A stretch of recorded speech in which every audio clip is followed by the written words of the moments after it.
Mic check. Let's see how this is working today. Looks like it's good. Maybe a little low.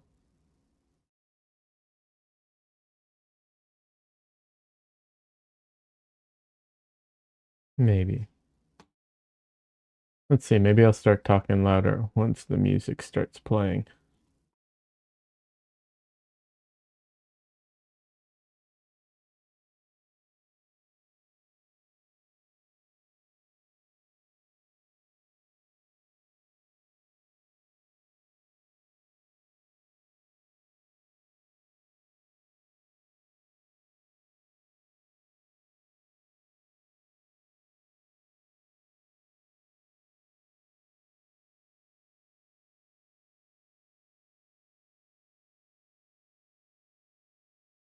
All right, there we go.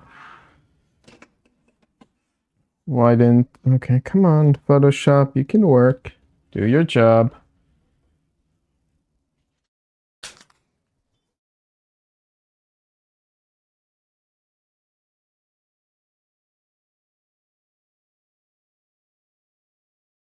Oh, there we go.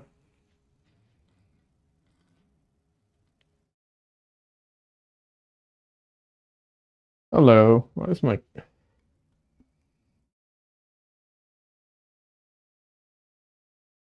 hello. All right, I'm live. That's live. Everything looks like it's live. All right. My room is an utter disaster at the moment. Oh.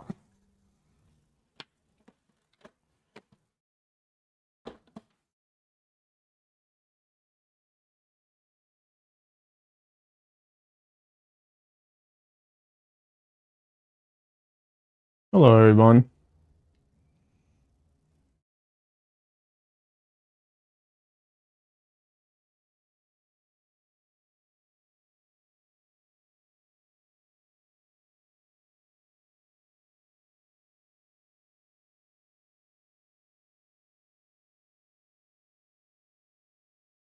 Why is all technology glitching out on me today?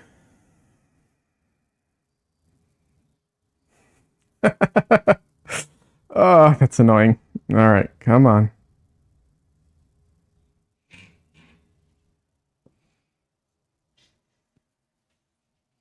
Uh,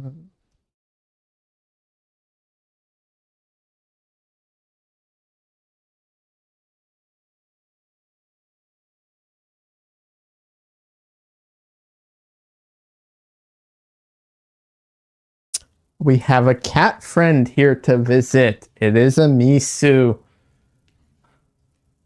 So I will be putting on my face cam. Hi, Misu.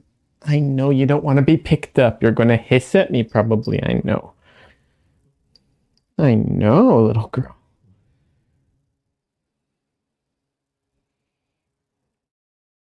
Oh, you're so cute. I know.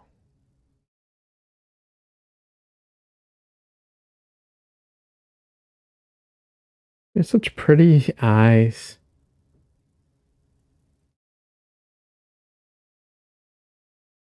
Okay, little girl.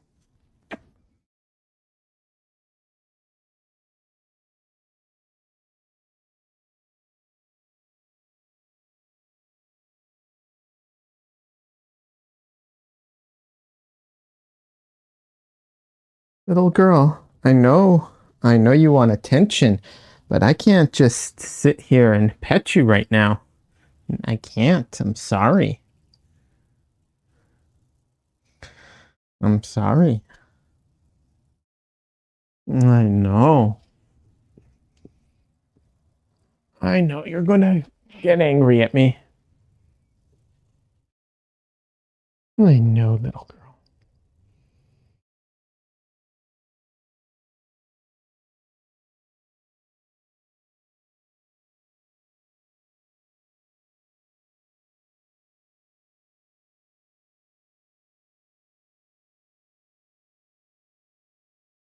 Oh, she's purring.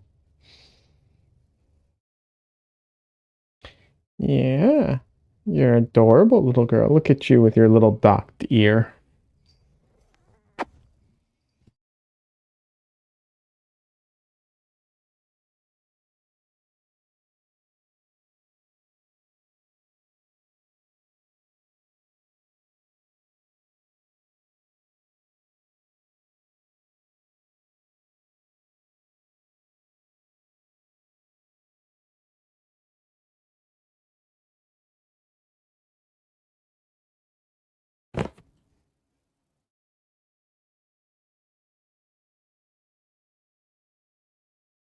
Camera, what is going on with you today?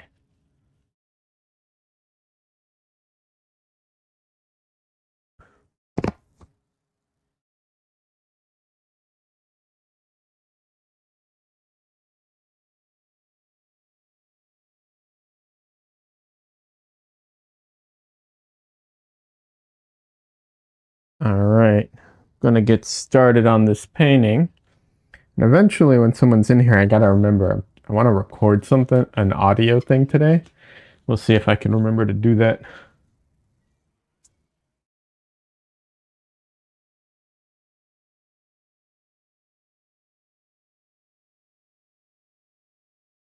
Hey, most of my paint's still wet. Yay. My painting? That's wet. Not so much. Uh, that's wet. Okay, so it's too wet to oil out. Oh well.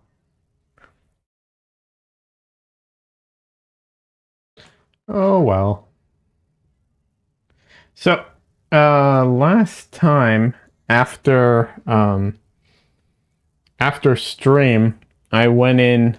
I took some time after stream to go in and draw in some of my placements for things because I could tell some things were definitely not in the right location. So I did that off stream, just because I needed to rest before I could get to it. But I had to get to it while it was wet, so I had to like force myself to do it. Yeah. I could have done it when it was dry, but it would have been a different process.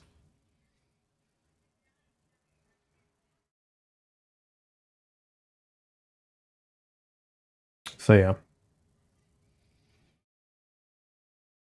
All right. So now I have most of the information I need. So let's see. I can turn that off to just view the painting for now. Oh, I need more white before I start anything.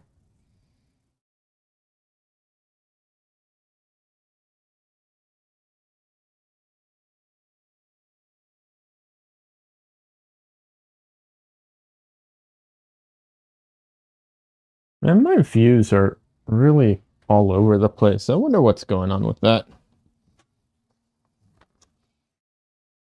I wish I had an I wish I could like contact YouTube and get some feedback, but nobody as far as they're concerned.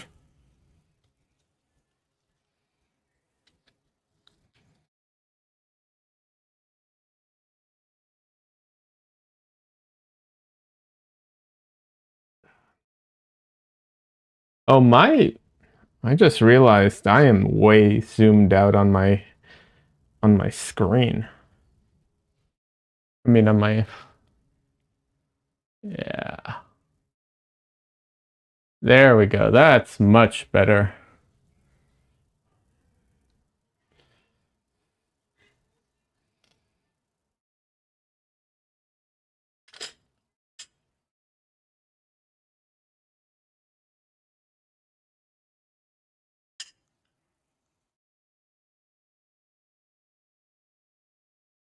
For anyone who goes and buys one of these like one of these what's it called? Crimpers or whatever they are for paint tubes. They do this to it. They squeeze it out. They have ones like this that are kind of square and cheap. Don't cheap out on these. The ones with the hand are the handles like this, in my opinion, are the best. But even if you don't get this one and you get the like rectangular one, don't cheap out, because I cheaped out on one and it hurts my hand every time I use it. So get one that won't kill your hand doing it. Just throwing that out there. But yeah, absolutely. Like kills my hand every time I touch it. The reason is the amount of pressure you need to hold it closed. It like it's very thin and it digs into your hand. Yeah. The better ones will have a thicker border and a flatter one for you to hold on to, or some kind of handle that's better.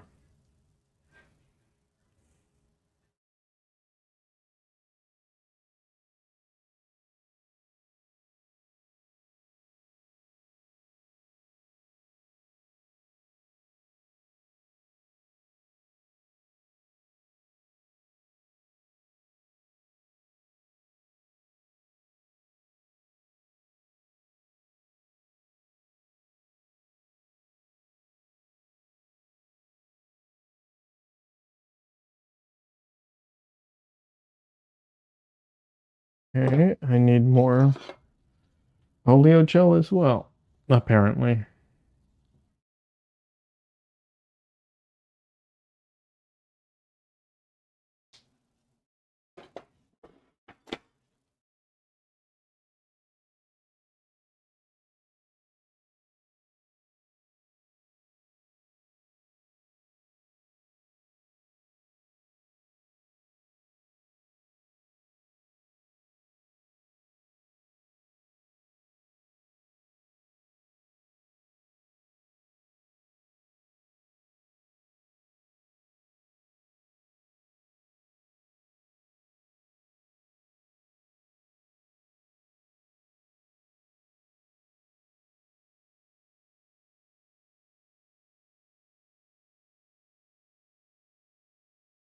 I think I forgot to announce on Discord that I'm live. Holy crap, I haven't done that in forever. Let me get a link real quick. Sorry. Content live. No, no, not what I want.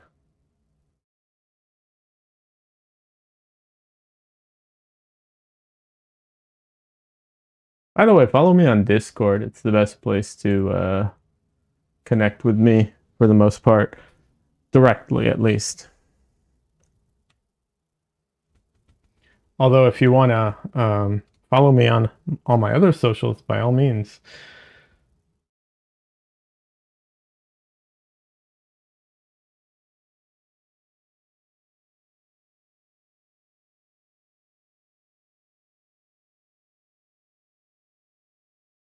Can't believe I forgot to share that.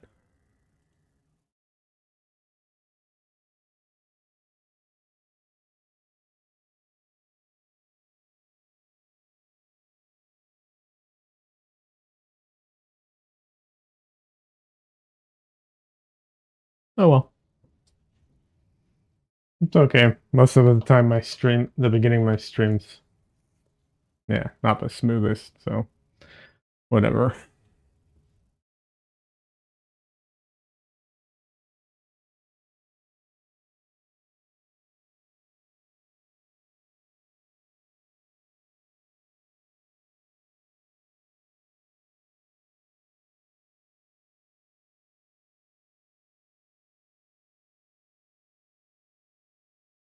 I have a bunch of stuff to I have a few things to talk about today. But I'll wait a little bit because I don't want to repeat myself too much. I mean, I'm going to repeat myself a few times as people come in and out, but you know, let's try to minimize it a little.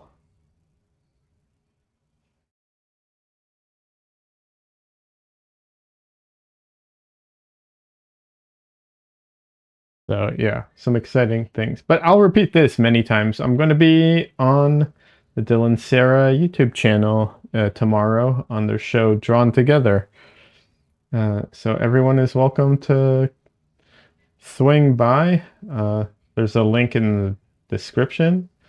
Swing by and draw together with us. You'll be drawing me tomorrow, and I will be being interviewed by them. And I'm going to try my best not to look like an idiot in every way possible.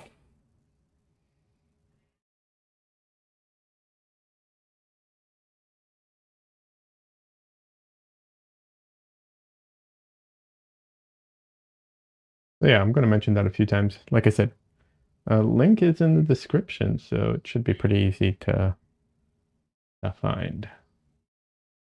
And it's a good show. They've had really great artists on. Uh, I kind of pushed my way on, but like they have had really good artists on and gotten, you know, had good, really good interviews and stuff. So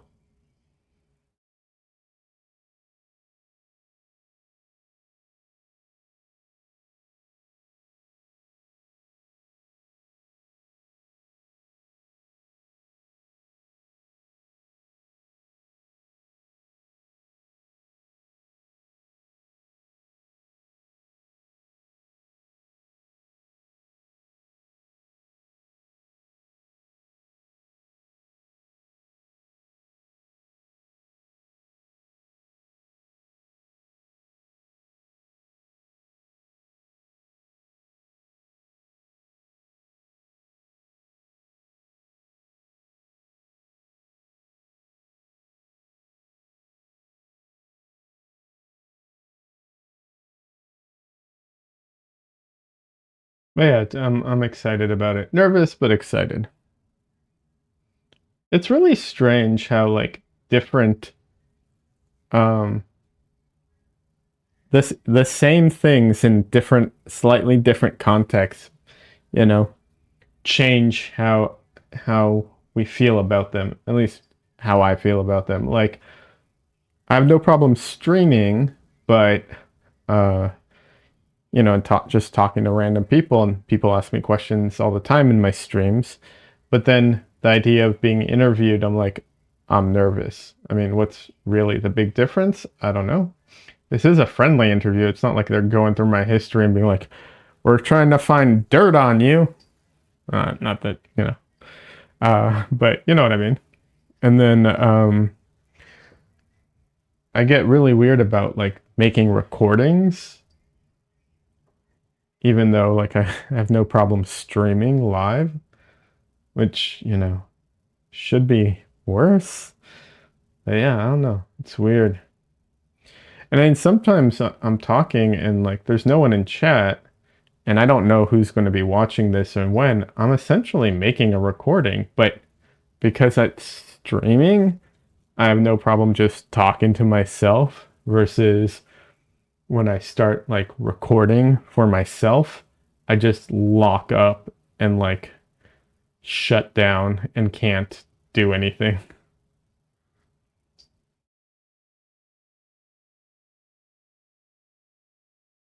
Even though they're essentially the same. So that's what I was kind of getting at, that just the context, even though they're all the same, can make such a huge difference.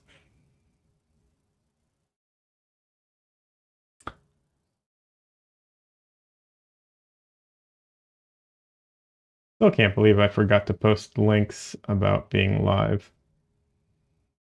It's a good experiment. It'll show me what the difference is, like how much that makes a difference as far as people coming by. Seems to be quite a bit of a difference, honestly.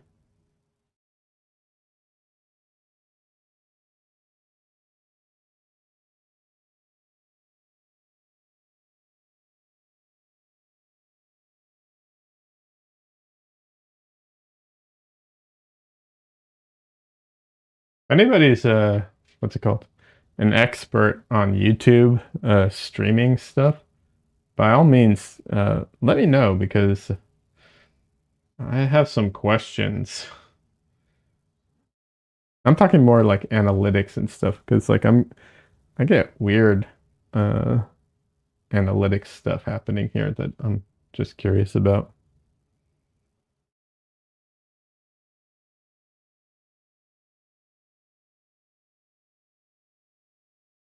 Cat, stop fighting.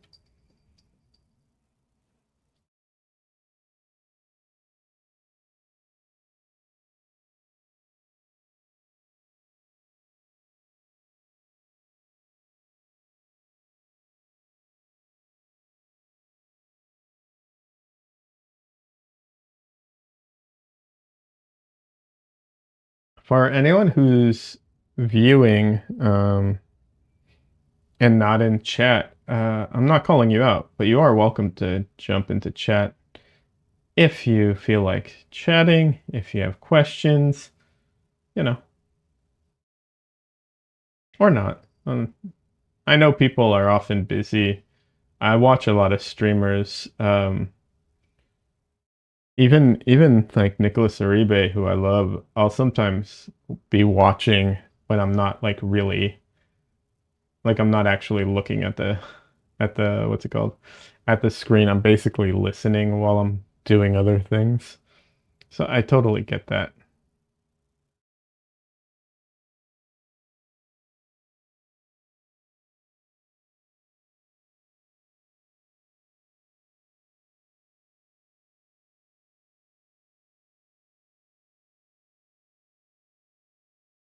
Hey Des, you were so bored you were watching photorealist painting lace on the tablecloth. Glad you're on. uh, that sounds awful. Welcome. I'm glad you're here. There's some painters. There's a painter I love. She does that too. She paints lace. She does like a lot of lace or like necklaces. She has this one painting that's like this beaded lace thing that goes down a woman's chest, and it's gorgeous. But I look at that and cringe at the thought of having to paint it.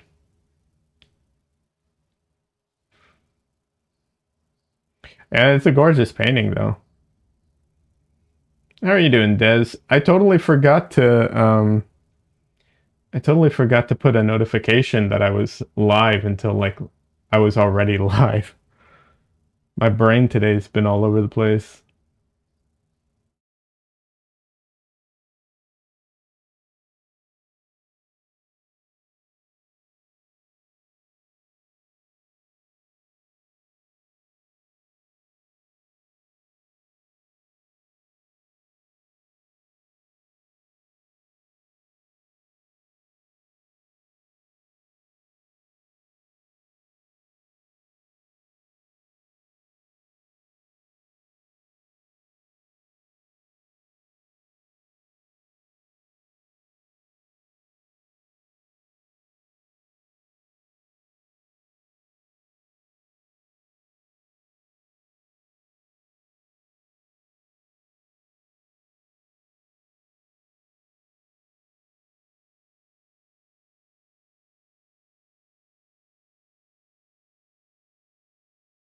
Misu, little girl, you keep running around my feet.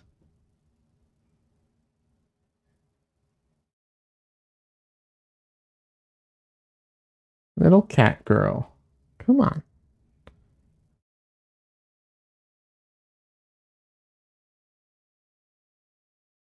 I picked her up earlier and showed her on stream. She's being weird though.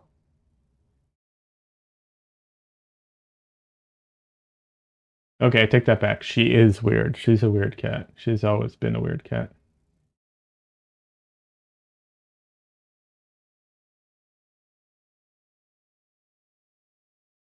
Now she's loafing at my feet. She's cute though.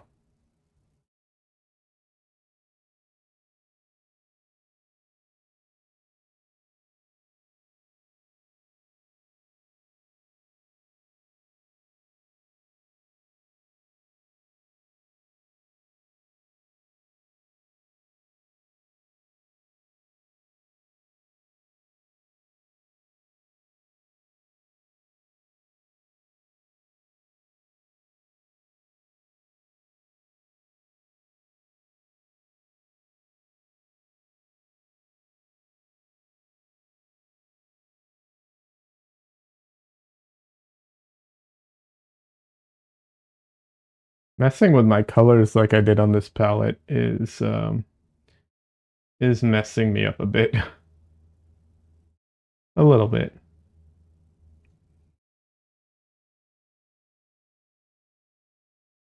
So I do want to try and record something today while I'm streaming. And by record I mean just talk about something, and hopefully I can grab the audio from that and put it into a TikTok or a reel or a short, whatever. You know what I mean. You know what I mean. Yeah.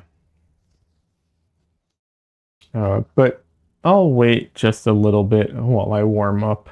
Uh, cause, and also while I paint, cause I'll probably have to, somewhat stop painting while I try and, you know, get my words together at least a little bit.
How have you been doing, Des? How's the painting coming along?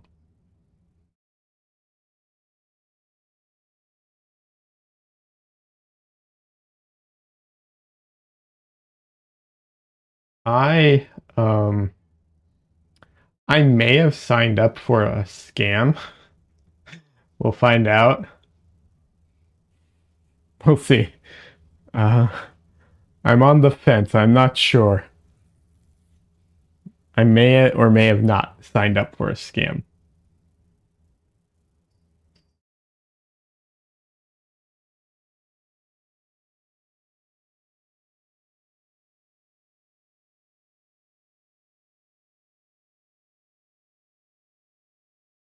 I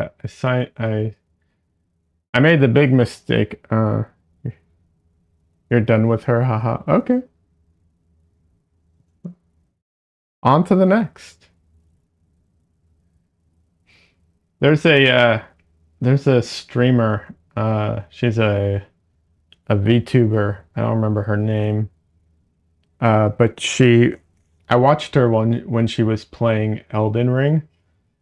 And if you know anything about Elden Ring, like it's a hard game and you tend to die a lot. So, there's a like, okay, again, like let's go again, let's go again. We'll, try and beat the boss this time. Again, again. But instead of saying again, she says, I think it was next, I think it was. Um, no, maybe she says again instead of one more time. I can't remember now. Damn it. But the basic idea was like she was just excited to like get going again. And I try and bring that enthusiasm to painting, of like going to my next painting. You have a new piece you were going to start today, but literally every time you pick up a tube of paint, you get interrupted. Ah, that sucks. Sorry to hear that.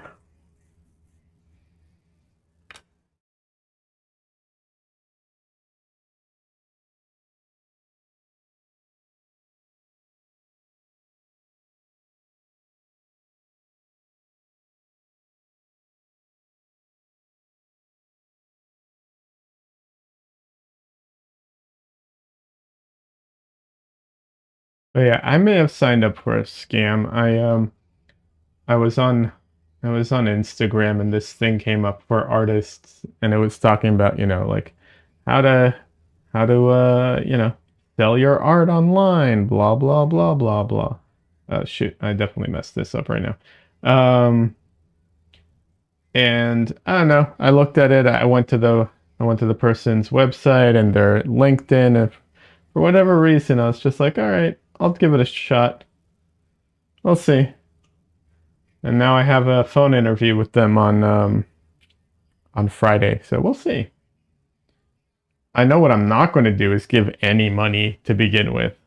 They got to win me over, that's for sure. I'm not giving any. I am not giving anything to begin with because I know that is definitely how you get scammed.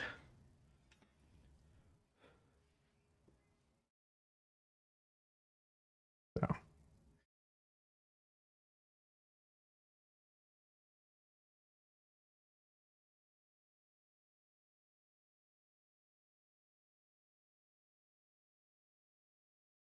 I figure never ever give money. Yeah, yeah, exactly. Never give money. But I mean, I figure like some of these things have to be semi legit, right? Like they can't all every single one be a scam. I mean, maybe they can, but I don't know. Like I know people who do courses. I know people who do all these things. So you know, some of them have to be fairly legit. But yeah, no money. No, no, no money. They're not getting a penny from me. I'm not signing over the rights, nothing. Have I Googled it? I did Google it. I did, and nothing bad came back. Which is a fairly, you know, not a, not, you know, bulletproof, but at least it's something, right?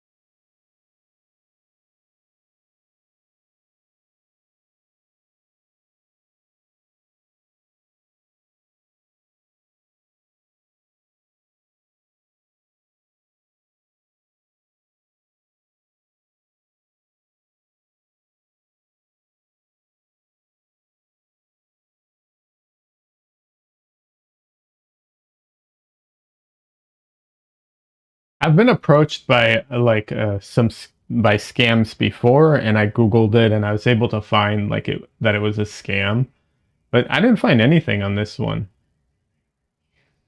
So we'll see. I mean, you know, the reality is like there are uh artist reps out there, right? Like that exists. That's uh an actual thing. So, you know, depending on what they do, maybe.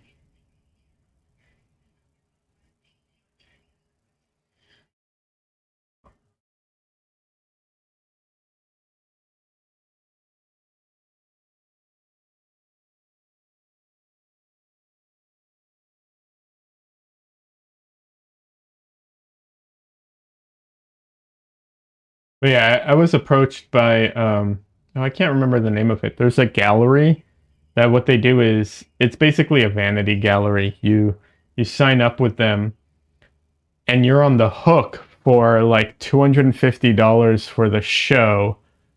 Um, and then you have to sell tickets to the show, and if you sell like a certain amount, then you know that covers the cost of it, kind of thing. And it's like a big group show, but you know, it's just it yeah, it's just a scam basically.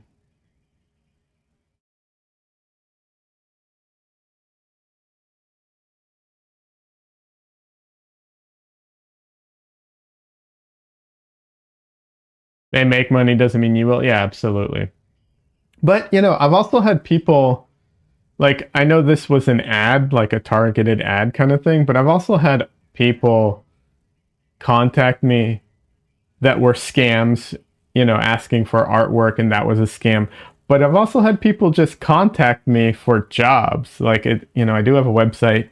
I have gotten jobs. I did I did artwork for Pac-12. I didn't like they contacted me.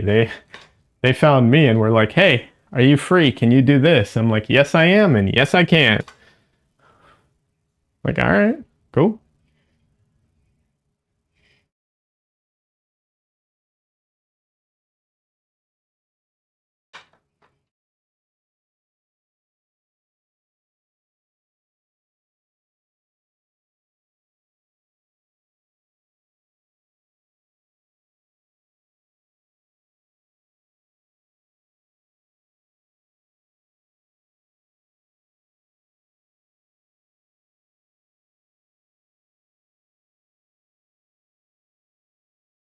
I've had a bunch of random jobs like that where it's like I can't even remember half of them because they're not things that I normally have anything to do with, So it's just like I just happen to remember Pac-12, but there's all kinds of jobs I've had where I'm just like I barely know what this. I didn't even know what Pac-12 was, honestly. It was a good job. They were really nice.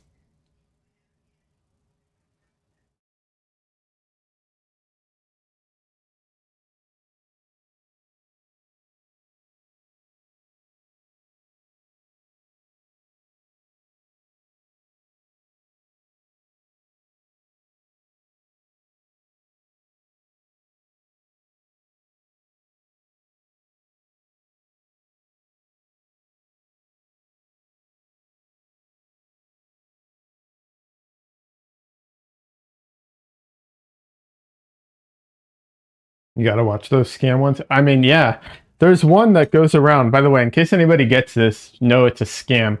This one goes around a lot. It says something like you get an email and it's like, "Hi, I'm a organizer for." Sometimes it's a school, sometimes it's an event. Like it's all kinds of different things, right? They're like, "Hi, I'm an organizer for such and such. We're looking for artists to do, such and such. I hope you're available and we can talk.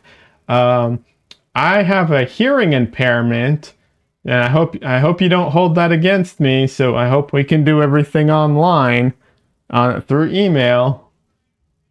Um, yeah, that one's a repeated thing that's been going around for forever. You're excited about my interview tomorrow. You hope your dogs cooperate and you can paint during it. Oh, thank you so much. I hope they do too. I'm a little nervous about it. But we'll see. I'm sure I'll be fine.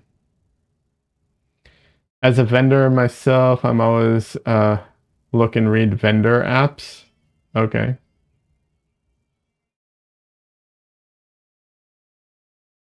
What do you mean? I don't know. I don't quite get that.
Sometimes when I paint, I put down like a color that I know I'm going to cover, but I know some of it will stay so that it helps blend with the paint that I'm going to put down, either actually blend or optically blend. Either way, it just kind of depends on the circumstance.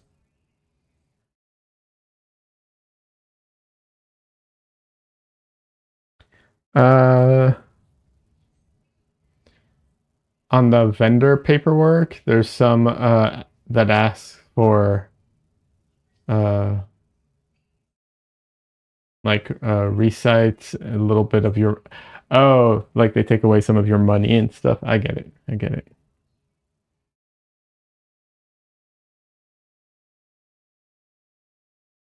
Yeah, you got to be careful with that stuff for sure. Some of them can be real scummy.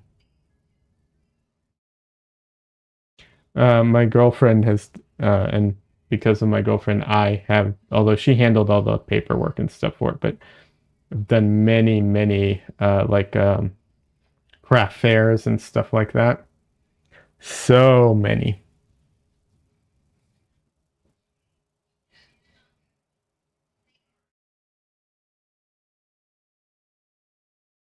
You stay away from that. Yeah.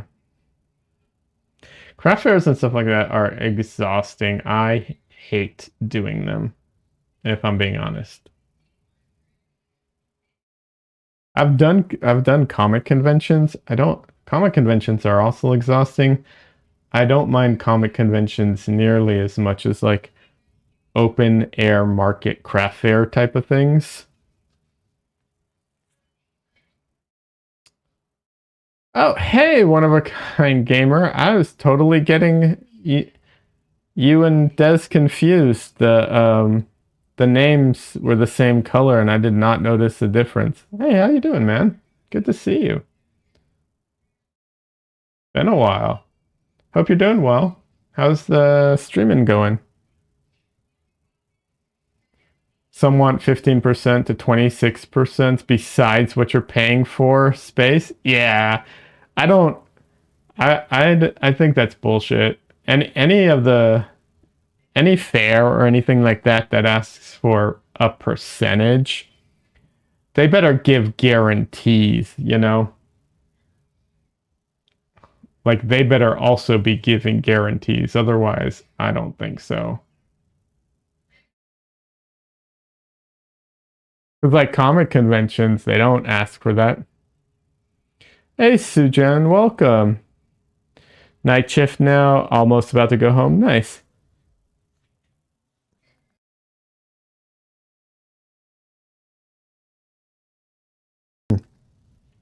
Cough just hit me. How do I maintain thin to thick in oil paint? Um, hmm. Well, I'm not the best at it necessarily, but I can go into it a little bit. Happy to. One of a kind gamer says, I'm almost at 300 followers. That's great, man. Congratulations. Uh, let's see. Oh, Des is here. Sujin says, I either paint thin all the layers, or I'm assuming or thick. Um, so, first of all, it's not about thick to thin necessarily physically. Um, it's about the way to think about it is there's a lean over fat, or the best way to think about it is drying time and flexibility, which I know kind of makes it a little more complicated. I need to take a short break anyway, but it is the most accurate way of thinking about it. So, what you want is when you're layering it, right?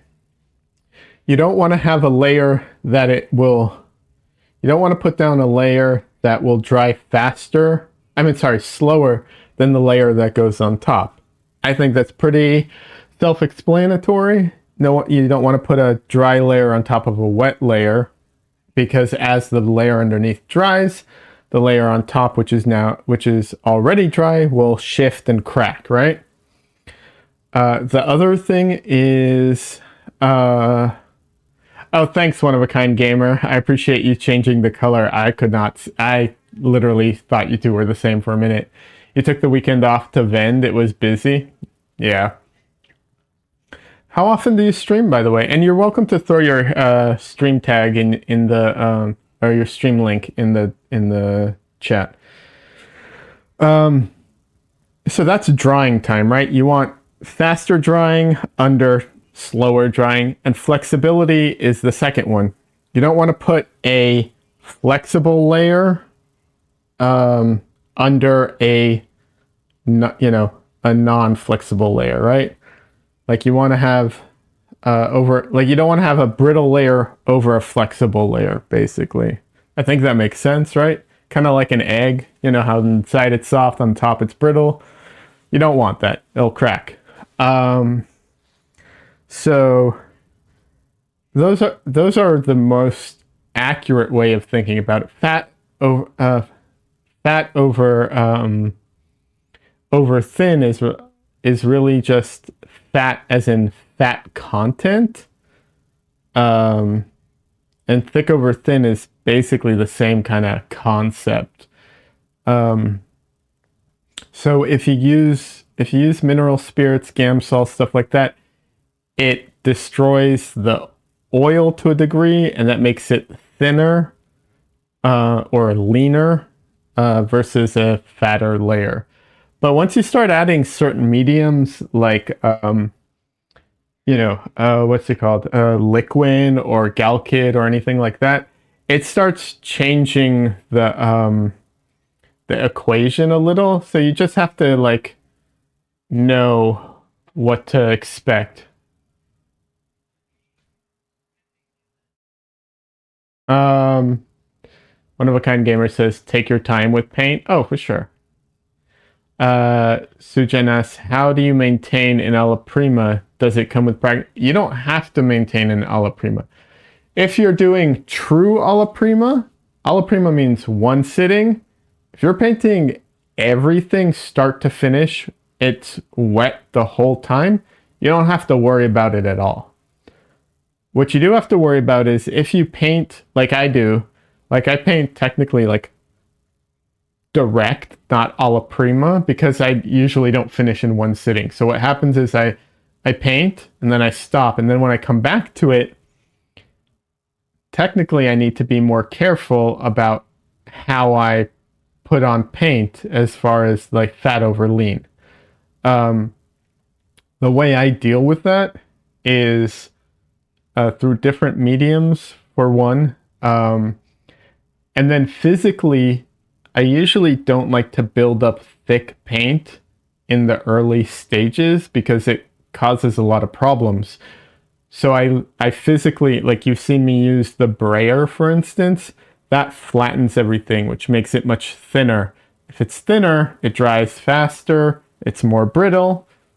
Then the layer of oil that goes on top of that is usually thicker, usually has more oil in it, and sometimes also has some more mediums that make it a little more flexible. Like I'm using oleo gel, which is just a linseed gel, but it does have, it is thicker than like just linseed oil. Triple a Rockhound says practice does come in handy. Oh, for sure, absolutely. But people want to have a kind of a guide to practice through. I will say, like, I'm not overly concerned with my paintings lasting 200 years. You know what I mean? Like, if we're being honest. I'm not really overly concerned about that. Not to say that I use bad practices necessarily, because compared to many, I use really good practices. But I'm not like, I'll say this, I'm not maybe like the best practices in the world, but if you want to be like really, really careful about it, it starts costing more money too, because you have to be more cautious. But it's not necessary.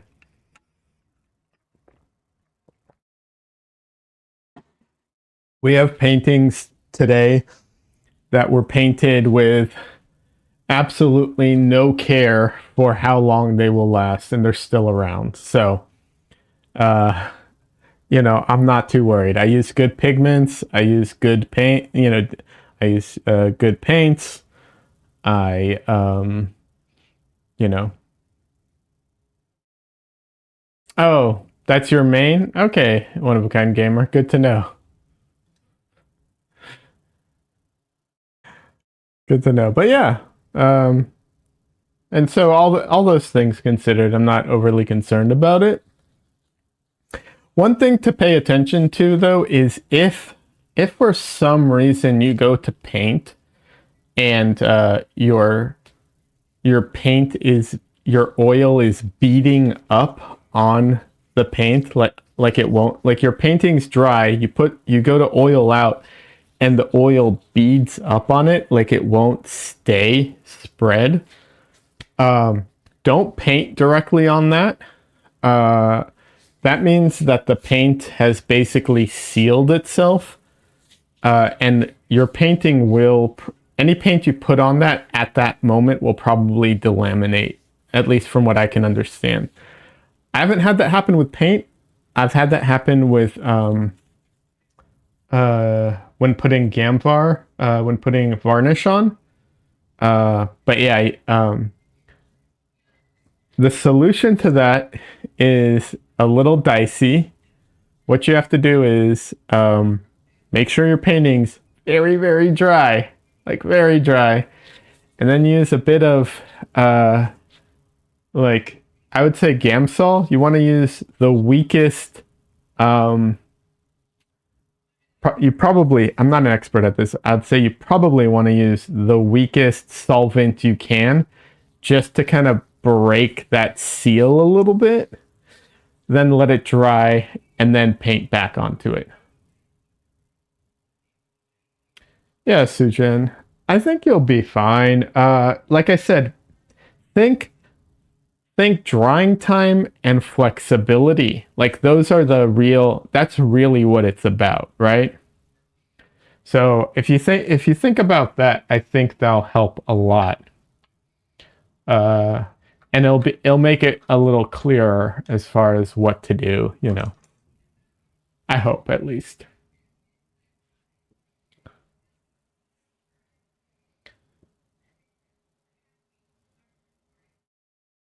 So I'm gonna try. Oh, wait a sec. Can I record here? Let's see. Ow. Um. Okay, I'm gonna try recording something, talking about something, and recording it while I paint. We'll see if I can pull it off. So I have this. I'm trying to put together a reel for one of my paintings that I did recently. It's the painting that is a self-portrait, and it's me at the beach. Um, and I used a modified Zorn palette for that painting. Um, which, anyone who isn't familiar with the Zorn palette, Zorn palette is a red, like, I can't remember I think it's vermilion red, but most people use cad red light. Yellow ochre, um, titanium white, and uh, and oh my god, a black. That's it. It doesn't matter. The black doesn't matter so much. Anyways, the modified version was a raw umber instead of black. So it was a very limited palette. Oh, and it also had what was it? It wasn't, we didn't have CAD red. Instead, it was transparent earth red. That's it. So, and I was missing my blues, all my blue hues in my palette. So I painted myself wearing a blue shirt at the beach with the waves in the background, with the blue sky behind me. And I painted all of that without blue.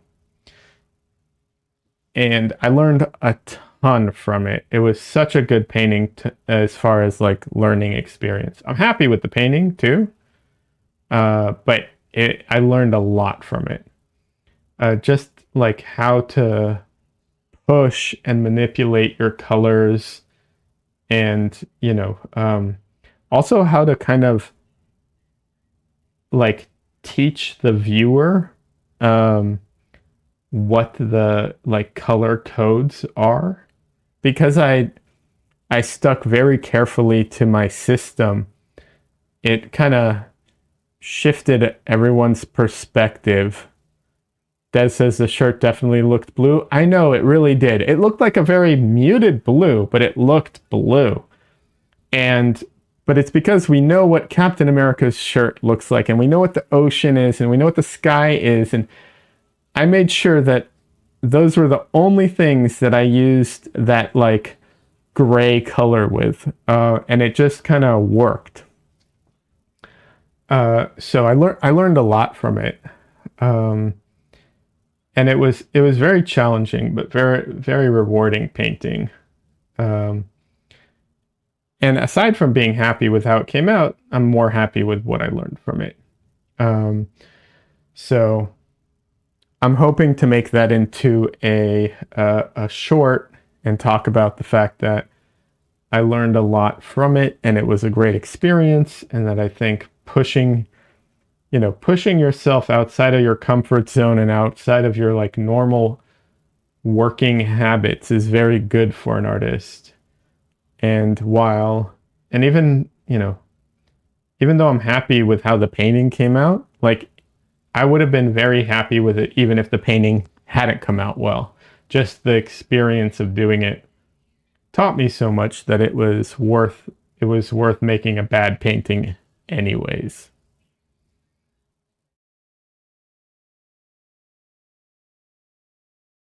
So hopefully that audio is something I can grab and like snip it out to a short. We'll see. I will show the painting in a minute for anyone who hasn't seen it. I'm happy to share it with everybody. I realized that maybe not everyone had seen it yet, so yeah.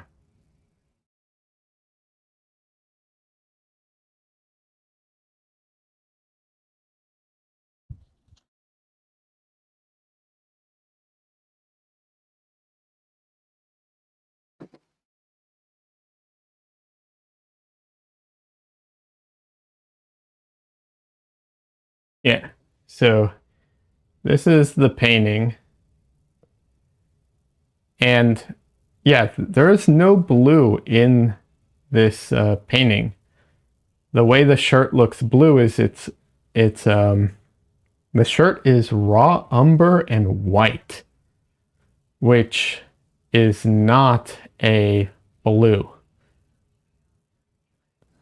Um, but it really kind of comes across that way because what I did was I pushed the saturation of everything else, all the reds and all the yellows. I really pushed the saturation. And in the water, I made sure that all the parts that were blue were that same kind of gray the shirt is. And because most everybody knows what Captain America's shirt looks like, it kind of trains your eye. When you start looking at it, your brain goes, okay, I see what's happening here. This is blue. And then it just kind of shifts your perspective on it, right? So it's kind of like it's kind of like a key, like on a map, how there's a key that tells you like, oh, this is this much distance and this means this. So this is kind of like keying it for your brain so you understand, okay, now this is blue.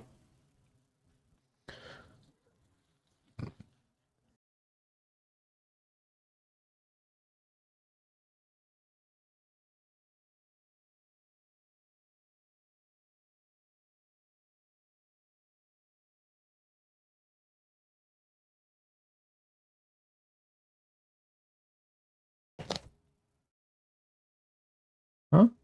Oh, I missed something here. Let's see.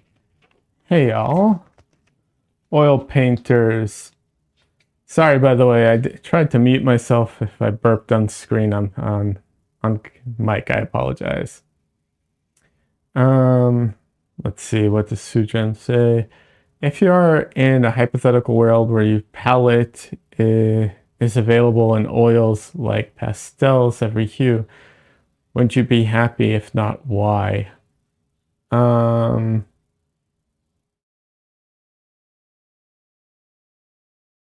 hold on.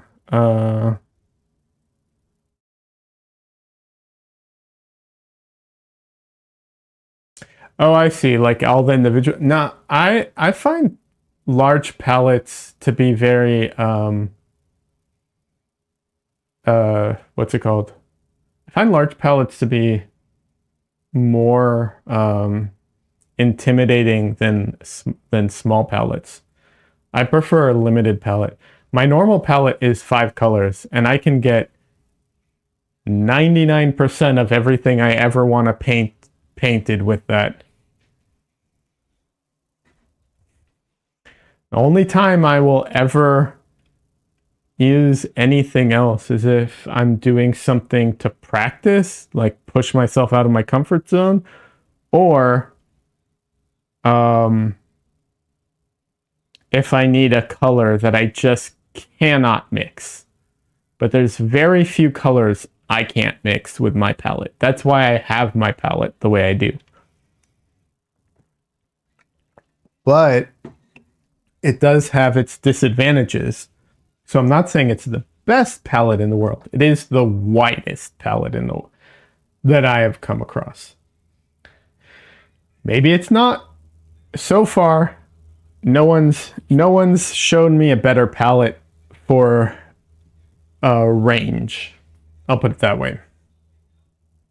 But I'm happy to find a better one. If someone does know a better one, please tell me. I will absolutely be interested in a better palette if there is one. But no, I would much rather mix my colors. The thought of having um, like so many colors would be overwhelming.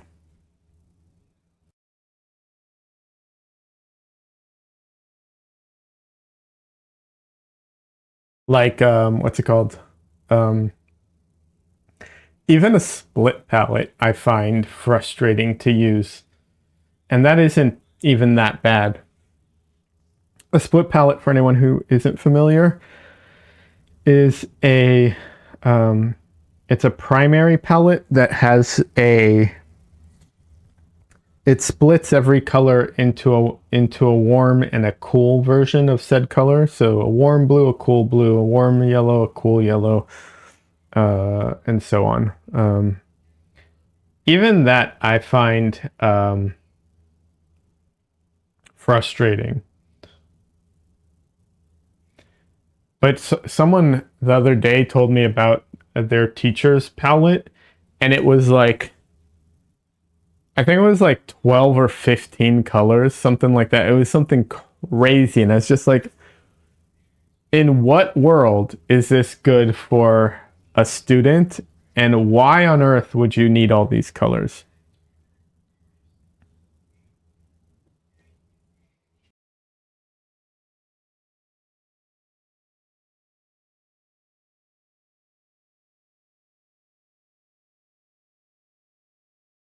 So yeah, I would not.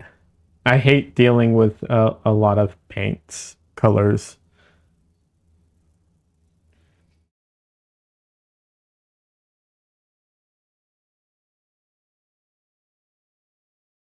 Like I said, there are some colors you can't mix, but I'll say this. Like, for instance,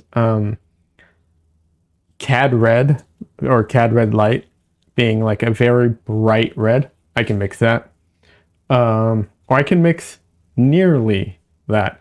So unless you're using it straight out of the tube, there might be an argument for if you're using it straight out of the tube to require it, you know, to require the paint. But yeah, hold on a second. I have to say goodnight.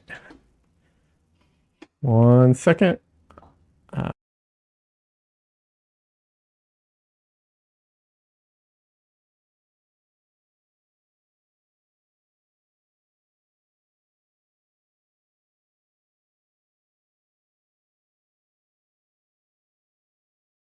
All right. Um, let's see. What is going on here? Okay, I'm back. All right. But yeah. Um, I I'm so I feel so stupid. So here's something to learn from me, okay? I bought cobalt teal thinking it's like CMYK, right? I can use it as my cyan.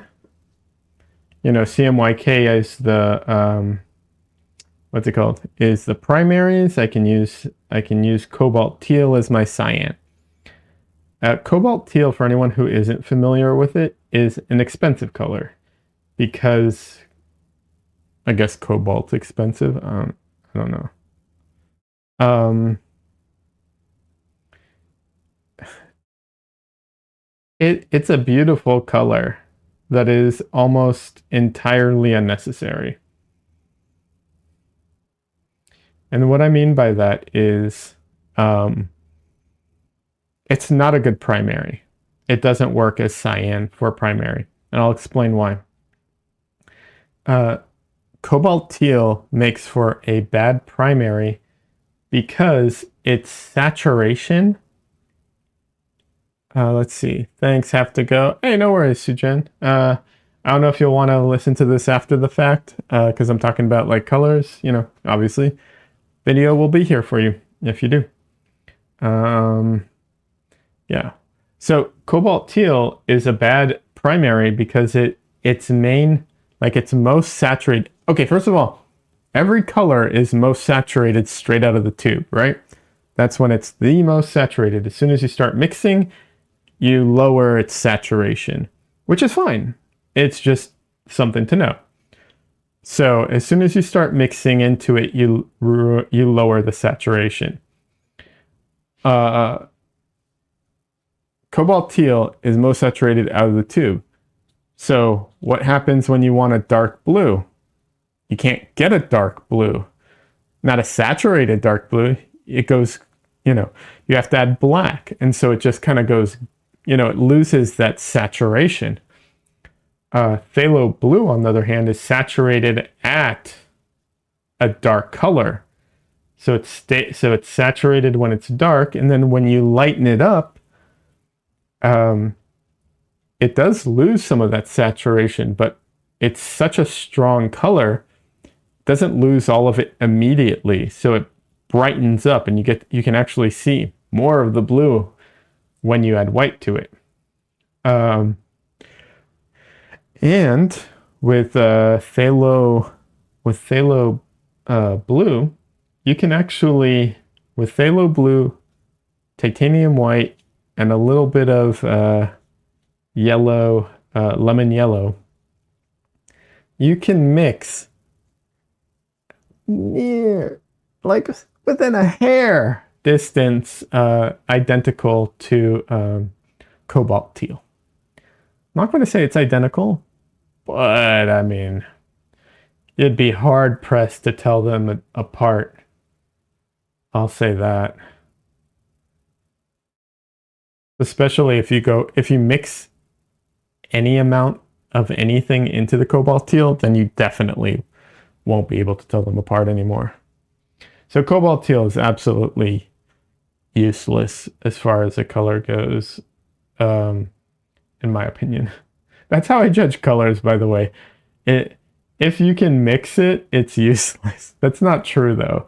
There's a ton of convenient colors out there that are totally worth buying. It's obviously up to you. That's just my feeling on it.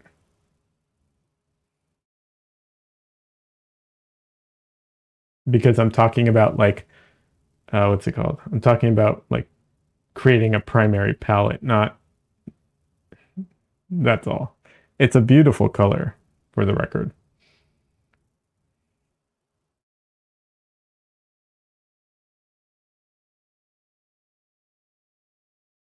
In fact, it's such a beautiful color, it may have helped me win a competition. So, there is that. My what's it called? My self-portrait that I won a self-portrait for what's it called? Oh, Jerry's Artorama.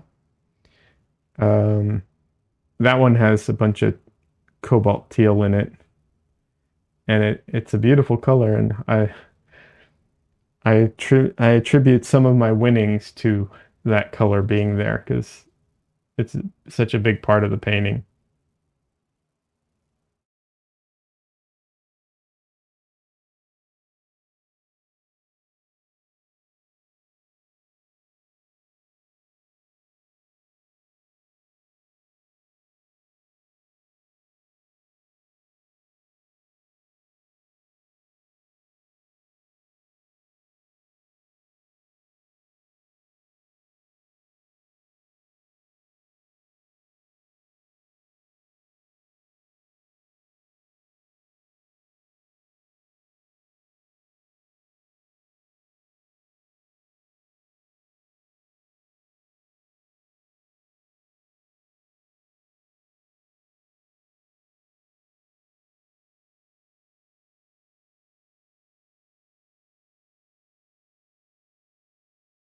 It's also worth noting that our eyes are easily deceived by a lot of things. I showed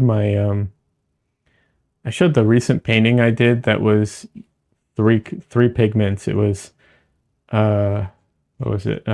Titanium white, uh phthalo green, yellow shade, and um quinacridone rose. So three colors mixed however I wanted. And when I showed it to some people and I told them that there's only three colors, they're like, "What, really?" In their brain, they saw way more than that. So, you know, our brains are easily tricked. I to this day also remember um, there was a forum, concept, it was, I think, conceptart.org. I don't think it's still around. If it is, it keeps going away and coming back. But back in the day, when it was around permanently, at least at the time, um, I remember seeing a post about this painter. It's all digital stuff. These are all concept artists, but it was a beautiful painting. But it looked like a very, very detailed painting, and some people asked about the details, and so they showed what the painting looked like with and without the what's it called? The canvas layer effect. They just had a canvas layer like on top of everything just to make it look like it was painted on canvas.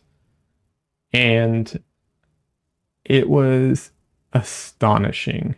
As soon as that layer was removed, so much of the detail in the painting just disappeared. And so it's just perceived detail. It's our brains are being tricked to think there's something there when there isn't.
If you're looking at the screen while this is playing, you'll see eventually it'll loop around the little slideshow. It'll loop around. I did do a neon colored painting. Um, I bought like I don't know if they're fluorescent or neon. I don't know what they technically are, but I bought uh alkyd oil paints that are specifically like those neon colors. I hate working with them. Oh, there he is. Uh, what's his name? Keanu Reeves in neon. It was miserable working with them. They are not very friendly. They do not mix well. As soon as you mix them, they die like instantly. Practically, it's crazy. So you can barely mix them. Um, yeah, they're not great paints, and they get tacky real fast. Like they because they're alkyds, they get sticky very quickly. Hey, Donley. Thanks for stopping by. I can't stick around, but should be able to watch your interview. Oh, awesome. Thank you so much, Donley. I appreciate it. And thank you. I'm glad you like the painting so far.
Yeah, anyone who wants to stop by tomorrow, if you can't make it, it will be recorded and you can still draw from the recording and tag them after the fact. So if anybody wants to have their stuff seen by them, you can always tag them after the fact. But if you want to be there in person, you can also ask questions. You know, I don't know.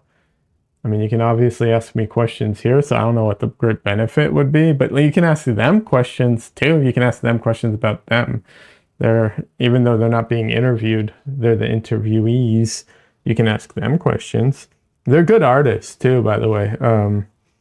Absolutely, really good artists, and their styles are very different from me. So if you're like more into drawing, uh, pencil drawing or ink drawing or whatever, they're definitely more into that. So also recommend that.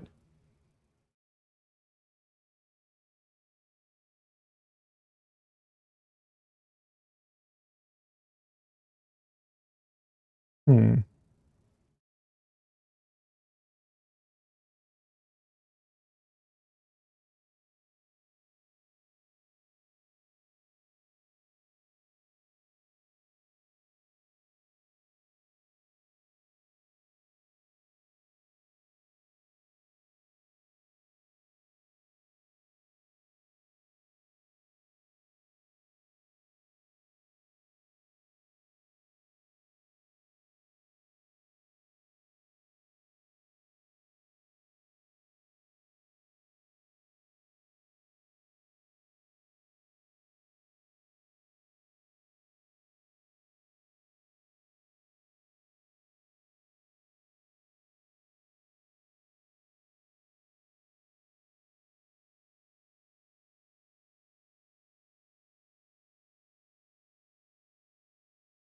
I will say this, I think they're kind of excited to talk to me about, one of the things they're excited to talk to me about is my storyboarding.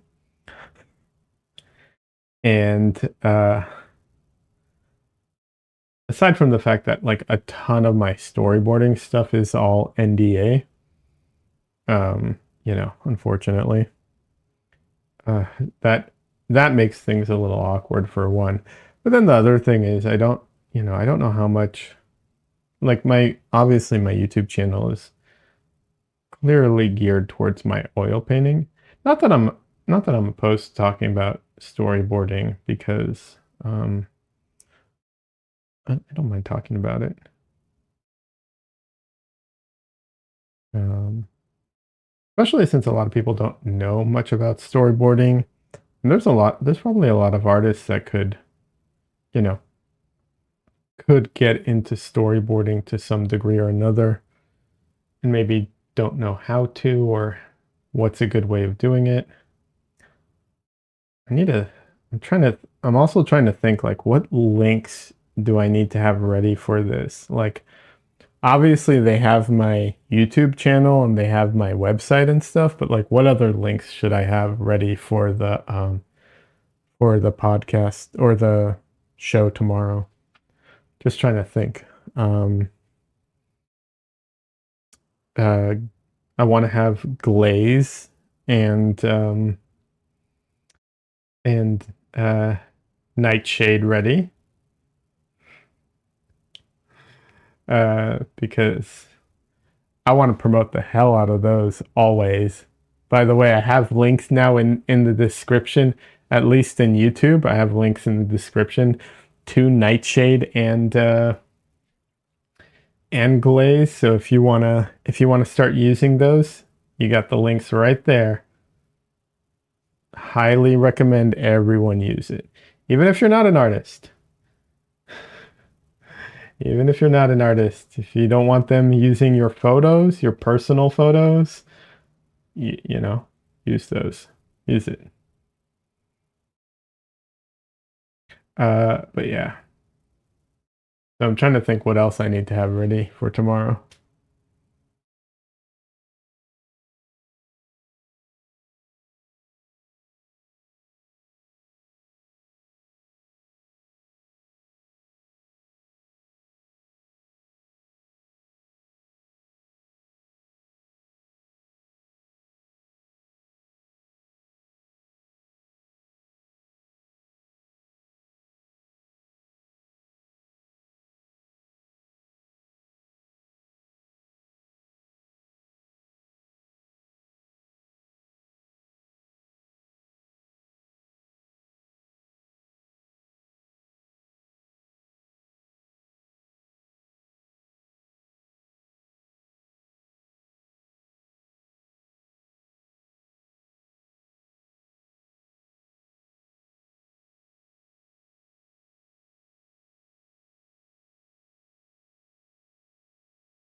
This is not related to my painting or anything at all, but I'm going to talk about it anyways.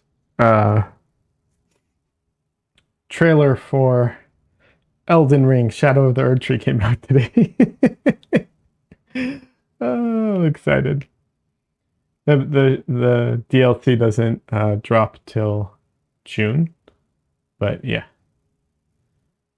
I'm excited.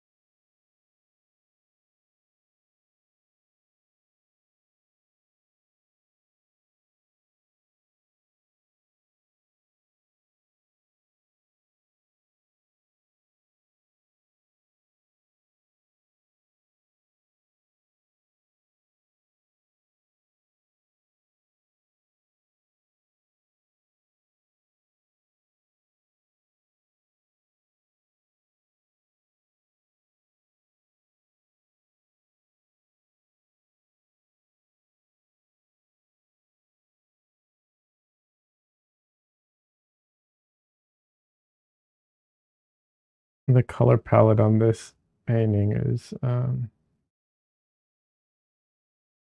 not not the color palette of the painting, the color palette I'm working with rather is definitely not my favorite. But I'm trying to push myself yet again. Although this one's a little less what's it called? A little less organized than the last one I did, where I was trying to push myself. This one's a little more random, but it's all good. It's still a good opportunity to learn.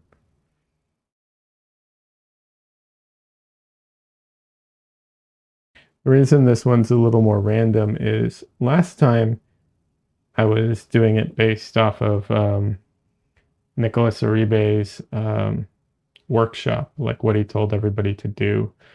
Um, However, this time it's kind of made up because um, the what's it called?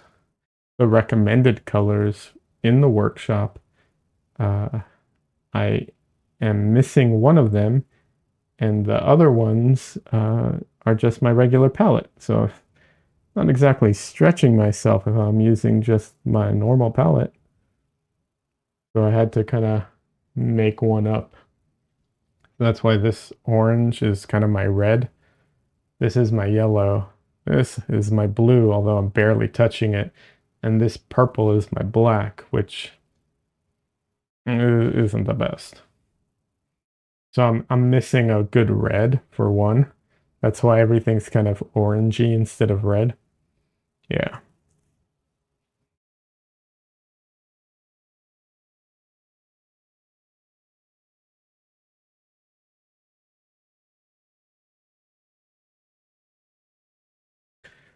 But it's not, I'd say, that hard.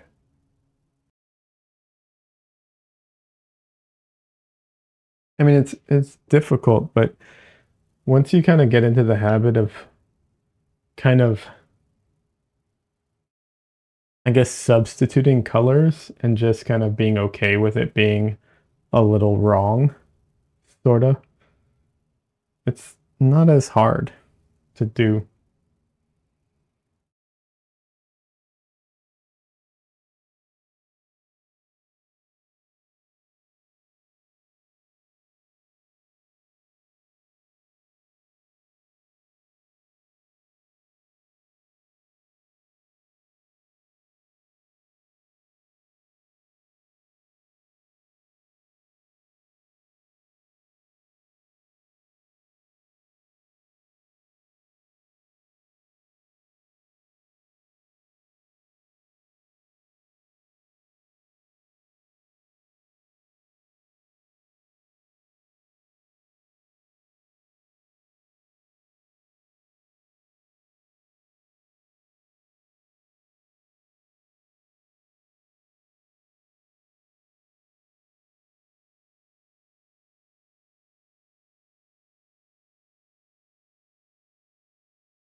She also has a weird color pattern on her face. This, by the way, the reason it's like white here, and here is because the light's coming in this way, but up here, she has basically some kind of cast shadow on her face.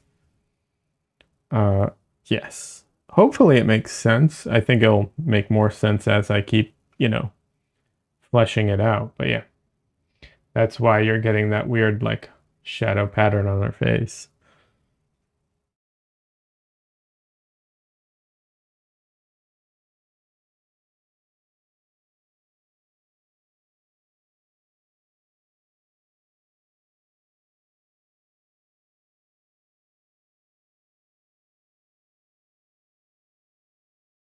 Going back to a conversation or something that, a comment that someone made. I think One of Kind Gamers made it about painting what's it called? Painting miniatures. Painting miniatures looks like fun. I've never done it. It looks like fun. It definitely looks difficult. Um, I don't think it's like an easy thing to do necessarily. But it does look fun. Definitely different than painting like this type of painting. Like completely different. But well, completely might be exaggerating, but different enough.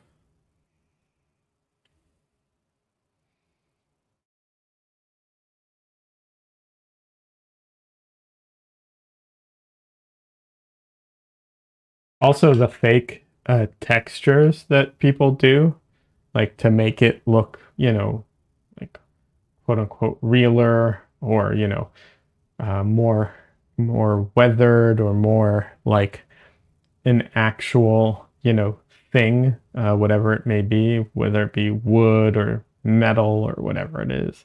Like that stuff's also pretty crazy. That's actually something I don't want to I kind of avoid in my paintings. I actually actively try to avoid that to a degree. And what I mean by that is, actually, this is, I think, a really good point to talk about. So if you've ever seen Bob Ross paint, you've seen how he uses the brush to create all these different, textures and so on. And it's, you know, and other artists do this too. They use like, and I've done it to a degree, to a certain degree. Like if I grab an old brush that's damaged, I can use the like splayed bristles to like drag in the paint and give texture to things and so on.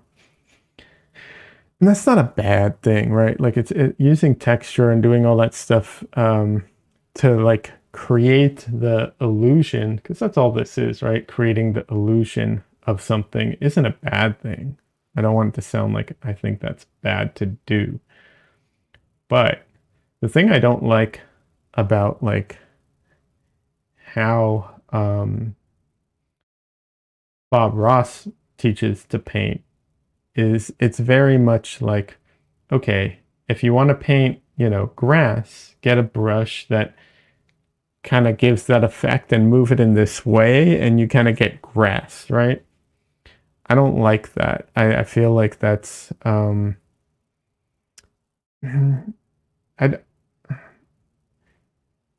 like I said, it's not bad, but it's not the way I want to paint. It also takes away your ability to control your edges more, and being able to control your edges and being able to like determine, where your hard and soft edges and lost edges, which are some of the best edges, by the way. Um, you know, you have less control over that way. And so, one painter I really love, and in fact, he was on the Drawn Together show.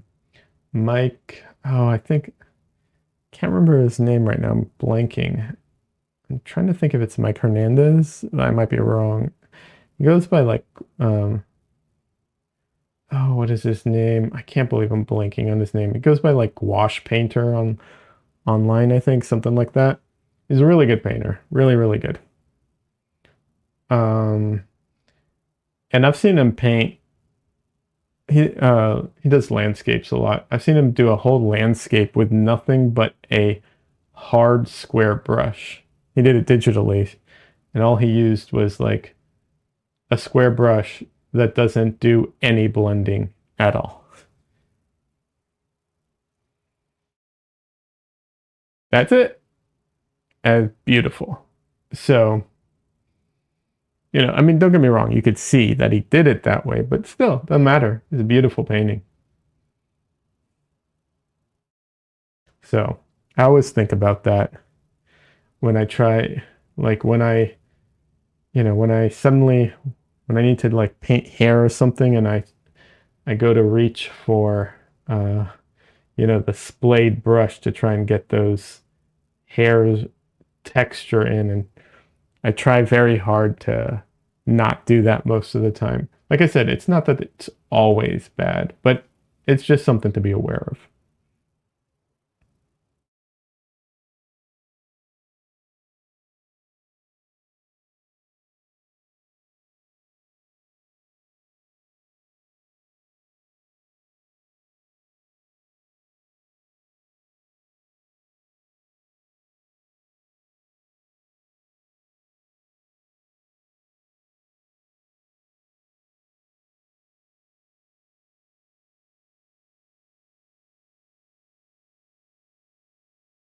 Having said that, I do want to make a couple things clear. I respect the hell out of Bob Ross and his painting ability. 1000%.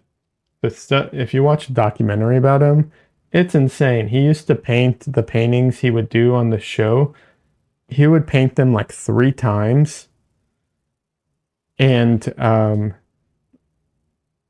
then not only would he paint them like 3 times, the same painting like 3 times.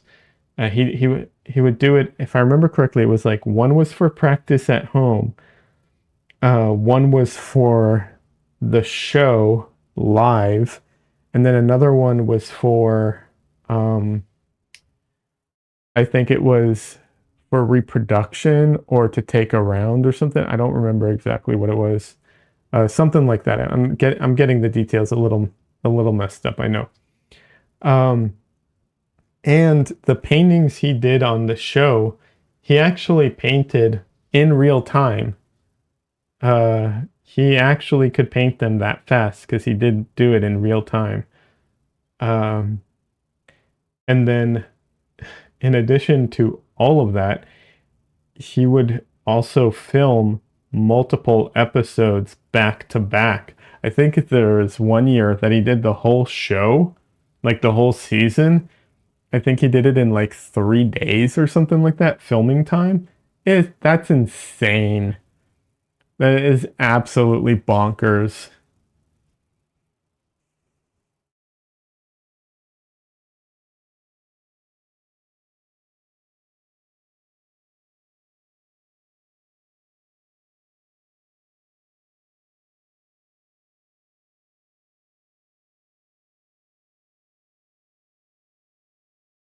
I think later on, the the filming order or filming time improved a bit, but in the beginning, yeah, they were trying to cut all costs they could.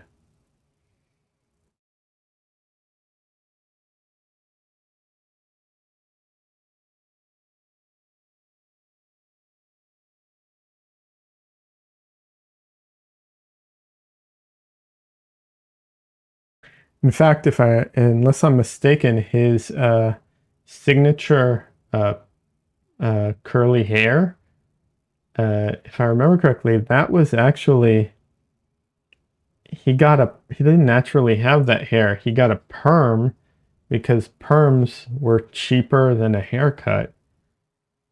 Um, and then it became his signature, so he had to keep doing it.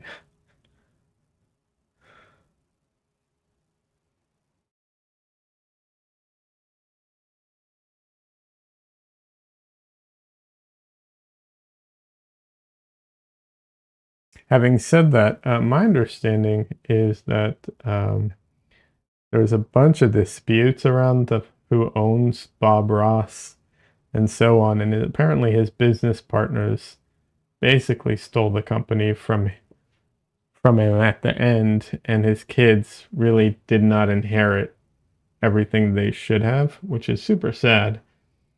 And also means, you know, probably shouldn't support them anymore.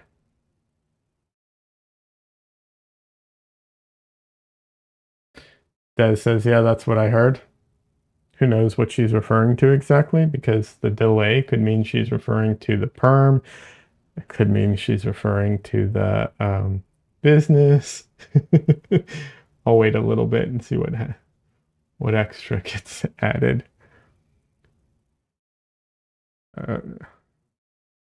Uh, Des says, I wonder if those people are running the Twitch account. Yes, they are. They got a lot of money. Yes, they do. His business is huge. I mean, think about all the things that his name is licensed to, you know? Yeah. They made a killing off of him.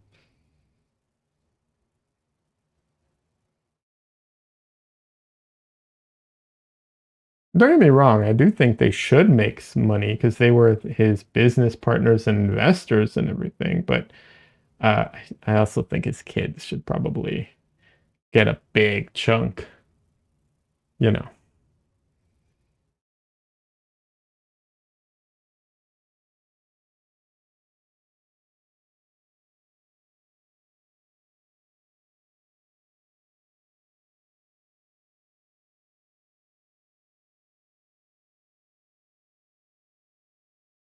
His estate should get the money. Yeah. Uh, my understanding is he wanted to leave it to his kids, to his son, but he was really sick at the end and did not have the uh, wasn't capable of like completely advocating for himself.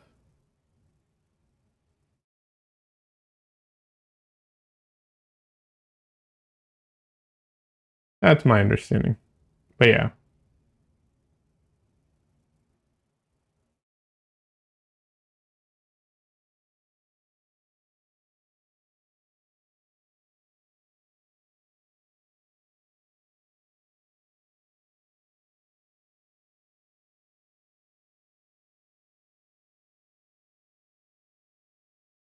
his son, if you watch the documentary, it's so sad. His son seems like such a uh, sad story overall.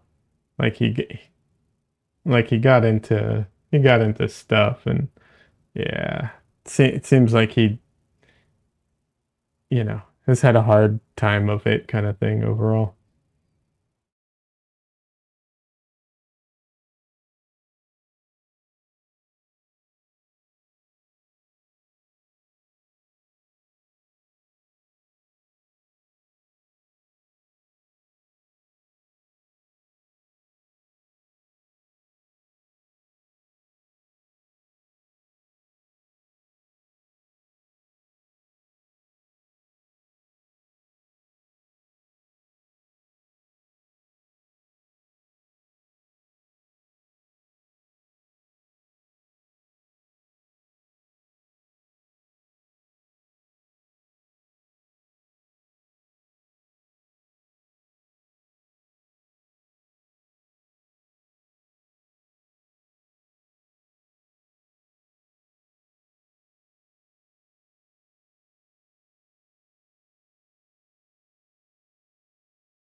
If you want to see a fun documentary, not documentary is too harsh or too strong a term, but um, Jeremy Mann has some videos on YouTube, and one of the ones I like the most of his is he has one where he talks about like his photography stuff. He's crazy. He's really into photography.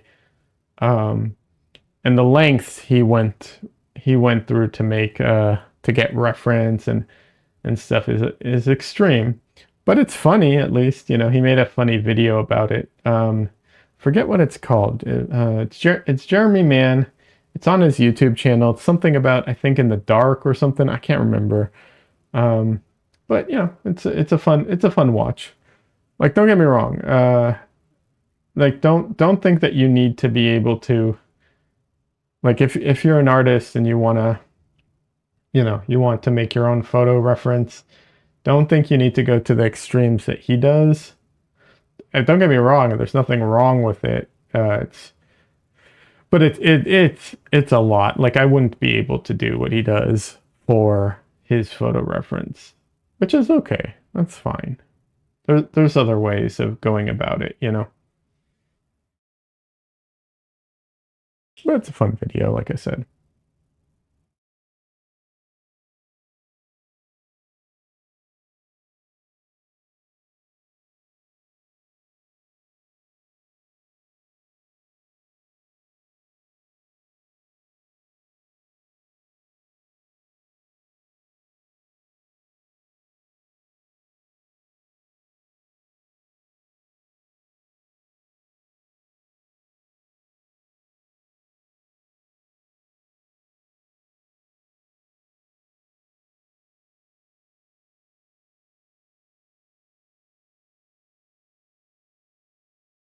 And if I'm gonna start recommending things, uh,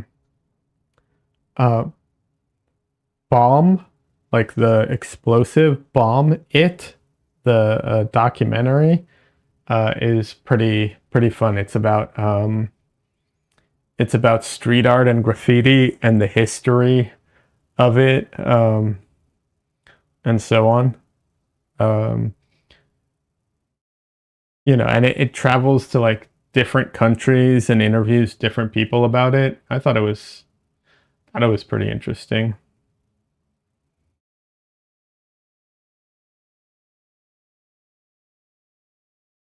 I thought it was, if I'm not mistaken, that's the documentary, and I thought it was pretty funny because like they first go and talk to some people in America who were like some of the first people doing, I guess, street art and graffiti and everything, and they were talking about like how they use it to like make a mark on on the society, on the train, and put their name out there and all this stuff.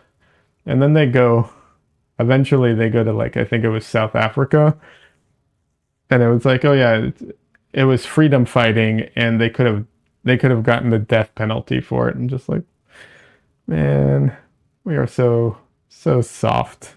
Funny. What? I'm getting raided? Hey raiders, welcome.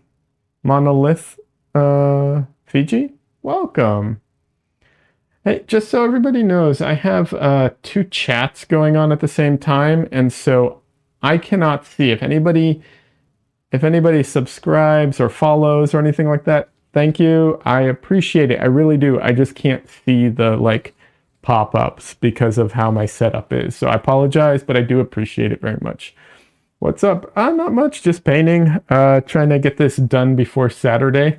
How are you doing? What were you doing? What were you up to today? I'm s- I'm not familiar with your content, at least not off the top of my head. What were you up to today? And in the meantime, I'll talk about my painting because there's a bit of a delay. I'm painting this. This is for a workshop I'm taking with Nicholas Uribe, who is a amazing painter. But generally speaking, I do oil painting on my stream, and I'm also a storyboard artist for TV animation. So that's kind of what I do. Played some Penny's Big Breakaway. Nice. Winding down for the night. That's fair. I I'm I have a weird sleep schedule. I'm a night owl, and I live in Texas and I work in LA so I'm on LA time, so I get to be like 2 hours late, which works great for me because I'm such a night owl.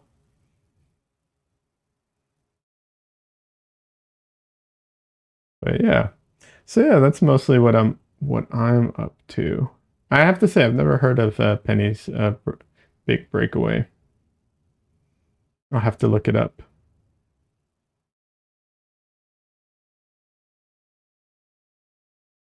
Unless you tell me don't bother, it's not a good game.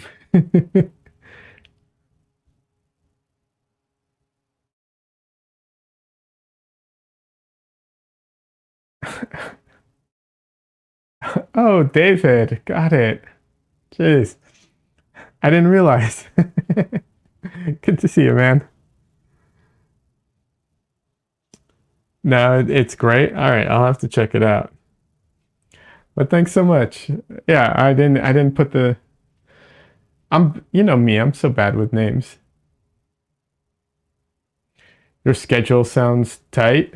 Yeah, I really appreciate being able to start at 11. The only problem is um whenever I need to interact with other people outside of work, everyone's like, let's get together and have dinner. And I'm like, okay, cool. And they're like, at 7. I'm like, I'm still at work at 7.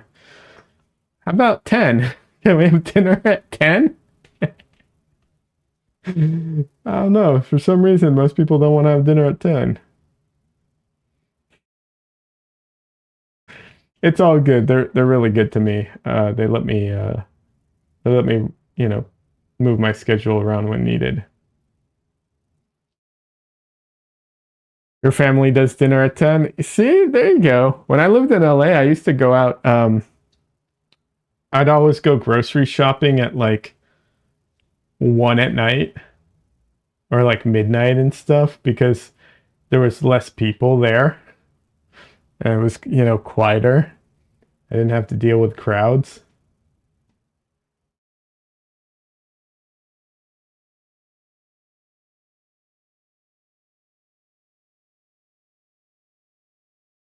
I remember the first time I heard someone talk about doing like, I think it was Thanksgiving dinner, and they were talking about like, yeah, yeah, we'll do Thanksgiving dinner. I'm like, okay, cool. They're like, yeah, we'll try and be there by like 2 and have dinner at 4. And I'm like, I'm sorry, I thought we said dinner.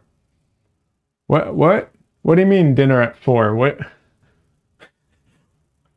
That's lunch. What are you talking about? Uh, yeah.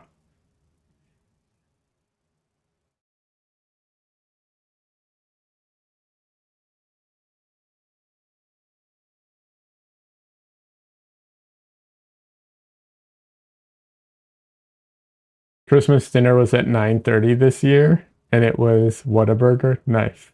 Holiday dinners and families are always mid-afternoon. That says, yeah, that's news to me. That was definitely something I had to like kind of discover here. Because um, so a lot of Jewish holidays start the evening before and end the following evening, right? So um, so everything's always pushed to that time. So it's always at like night. It's usually what actually it's not always at night, but it's usually like when it gets dark and like I think technically it's by like when the first star of whatever shows up. So it's usually in the evening kind of time. And no one they never push it into the afternoon because of when it's supposed to start.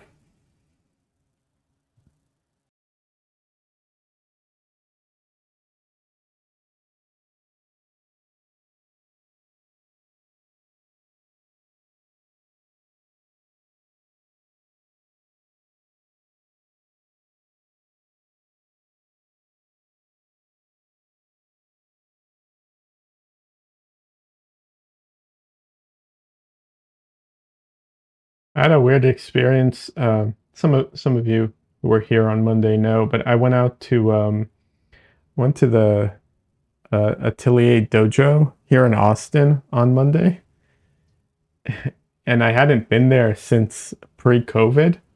I didn't even know that they had moved location. I was just so out of it. I've been so out of the loop on everything. And one of my friends from Powerhouse teaches there now. I was hoping he'd be there, but he wasn't.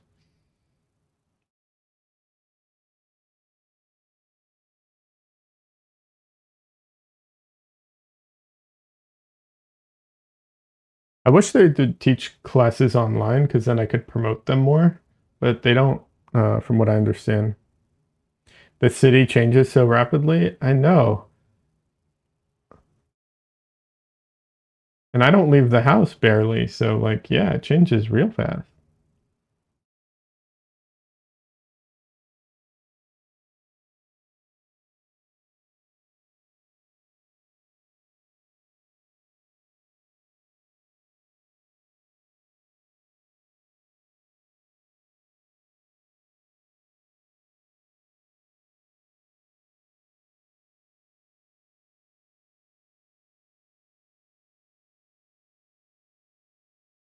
Good to, well, it was good to see you painting. Looks great. Have a nice rest of your night. But thanks, man.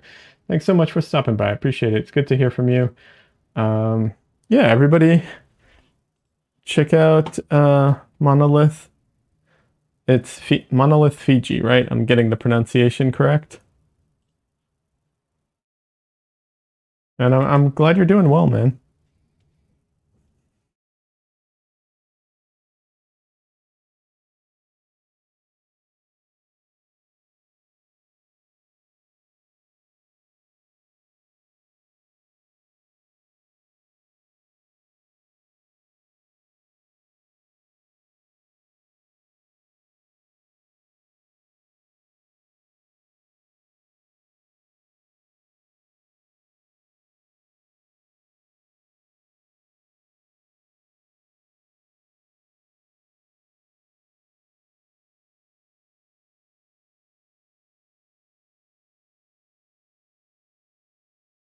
So let's see, it's 10:30 now. A lot of times when I'm streaming during the week, what's it called?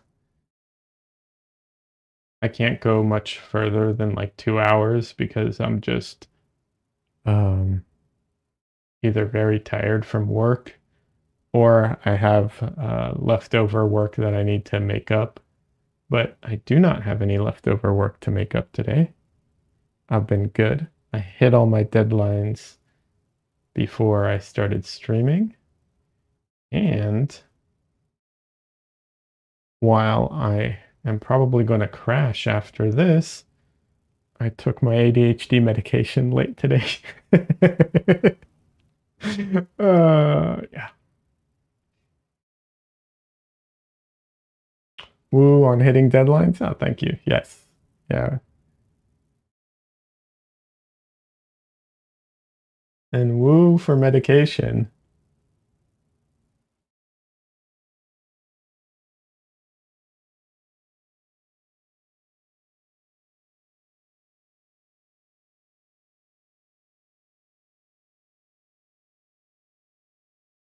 You might have forgotten yours this morning. That's fair. It happens, you know. There was one night, trying to remember when it was. It was like a month ago or something like that. I was feeling so bad that I went to bed early and totally forgot to take my antidepressant. It's not a big deal. One day will not be a big deal, and B, I woke up and took it in the morning, so it really wasn't a big deal. But it was just like, oh man, I was so out of it. I just did not think about it at all.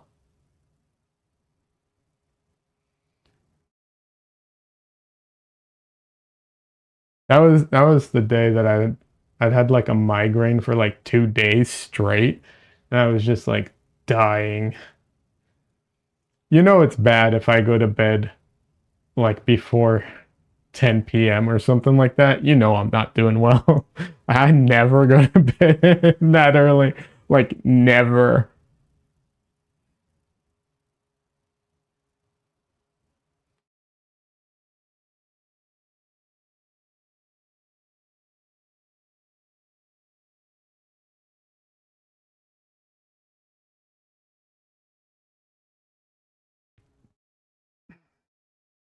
And I even went to the chiropractor today. Oh my god, uh missing the meds probably didn't help you feel better either. Yeah, but that yeah, probably not. The chiropractor today was so funny. This is the first time a chiropractor has done this to me. He had me stand up and he put his arms underneath, like he stood behind me, put his arms underneath my arms and around my chest, and had me lean, like relax into him until I was like leaning back. And then he did this like jerk, like almost like giving me the Heimlich, but to my chest area and like jerked me up and everything. Uh, I would be lying if I said it was a pleasant experience because it was not a pleasant experience. However, the amount of pops that came out of that was totally worthwhile. Totally worth it. 100%.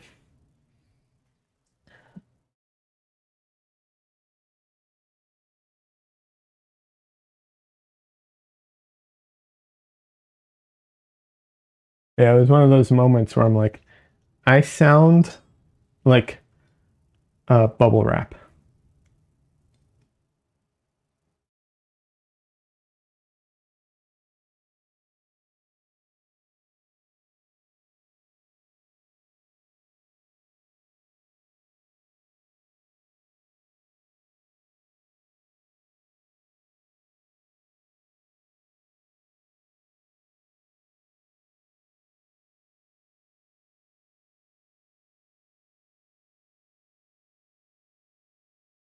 Have they done that strap behind your head thing? No, I can't say that they have.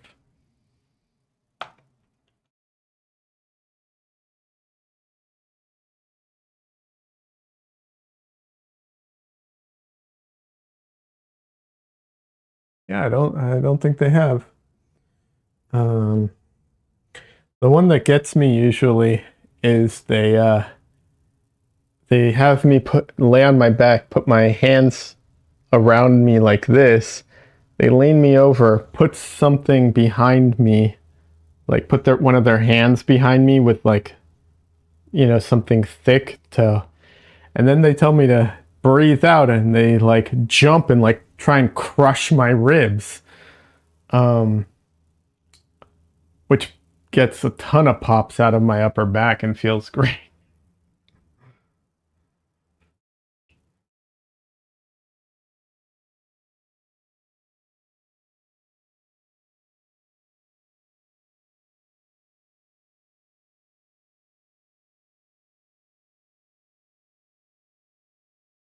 It was really funny one time. So I'm a big guy, right? Like I'm not like huge, but I'm a big guy. Uh, the chiropractor I went to one time was this tiny little girl. Uh, it was just funny.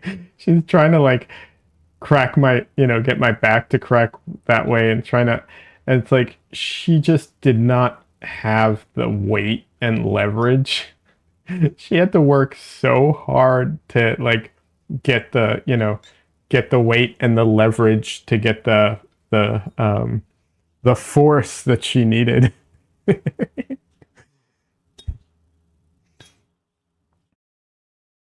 No shade in any way. I'm just saying, but it was just funny because yeah,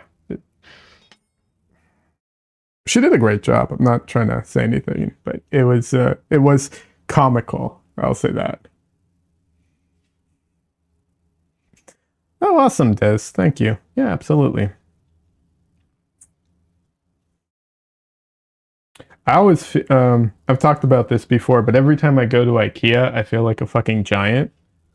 Uh,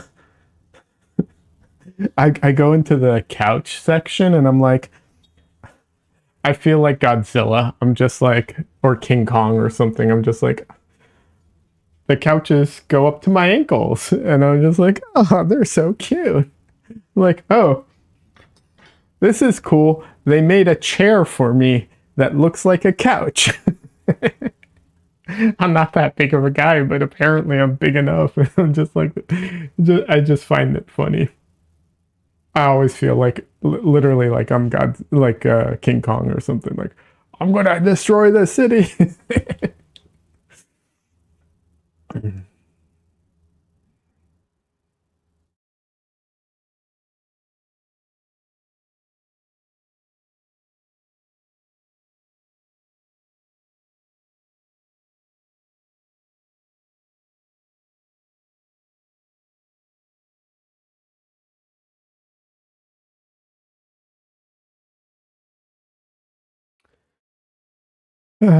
You want a big sectional that has a queen spot corner just for me. But my living room is small and it would never fit. Oh, that sucks.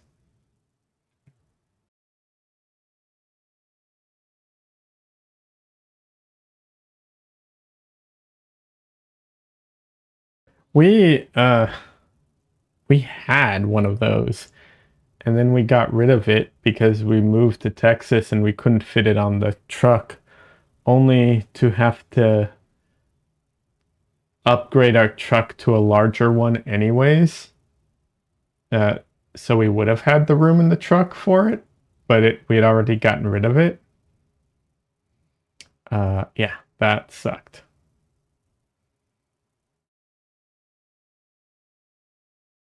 That was a big fuck up on my end, honestly.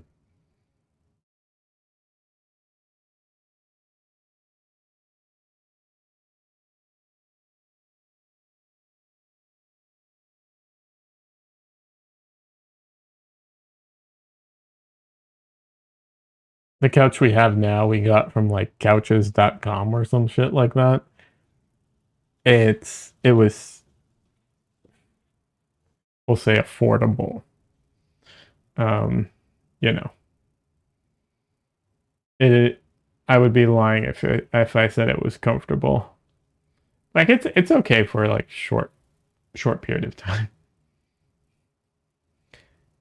And Michelle has made her side of the couch comfortable with what are they called? Squishmallows. Yeah, she's basically found the way around it by using squishmallows. But yeah,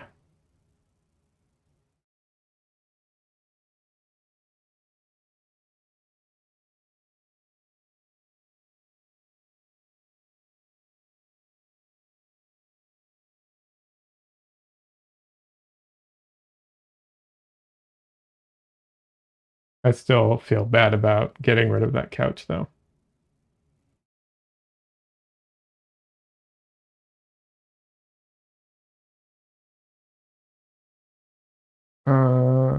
Oh yeah, I have a Grogu Squishmallow. He just sits in the corner doing nothing. You could put him to use. Yeah, they're really squishy. They were named appropriately. I've used them as pillows, like straight up pillows before. They're very squishy. They make for good pillows.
The side of the neck is wrong.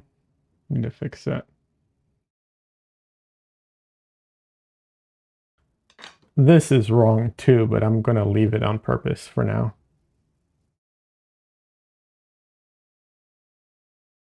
Trying to embrace things that are incorrect or mistakes is very hard to do. And I'm still not entirely there, but I try.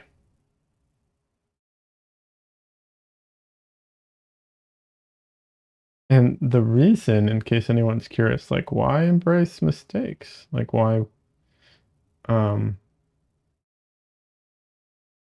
what's it called? It's a good way of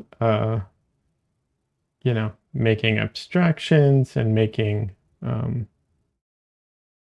artistic choices and being comfortable making set of choices.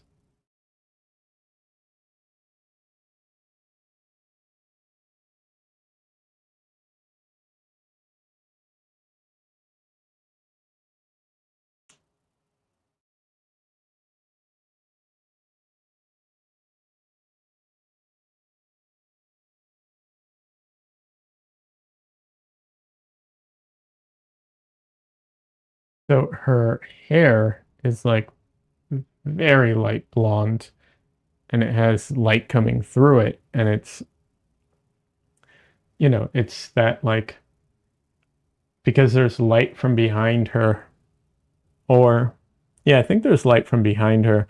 It's like that platinum kind of looking blonde hair. I can't hit that without grabbing my other yellow, which I'm not using right now. So I'm going to modify it a bit and take it more into the blue, um, just to give it a little bit of a difference from her regular hair. I'll probably go back in with some yellow, but putting down the blue should help it feel lighter and like more saturated.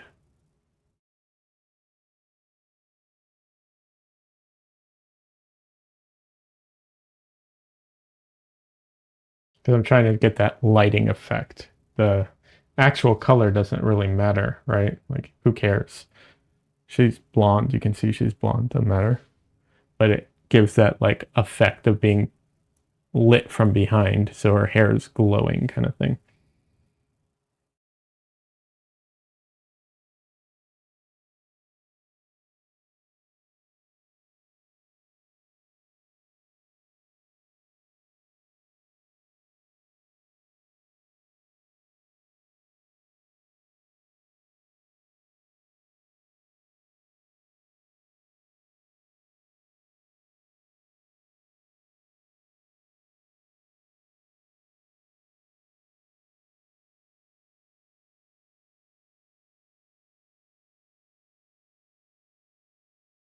Another thing worth paying attention to, a lot of painters point this out, is what they do is when they squint, they kind of merge all the things that kind of merge together when you squint. And one of the things that merges the most, for numerous reasons, which I can get into, um, are shadows. So a lot of times it looks better to just kind of merge certain shadow features together, like here and here, even though obviously she has a jawline, and specifically on a jawline, it doesn't actually look good, so I will go in and add something to it. But when I look at it, when I squint, it just looks like one long bit. So that will help me, be more delicate with it.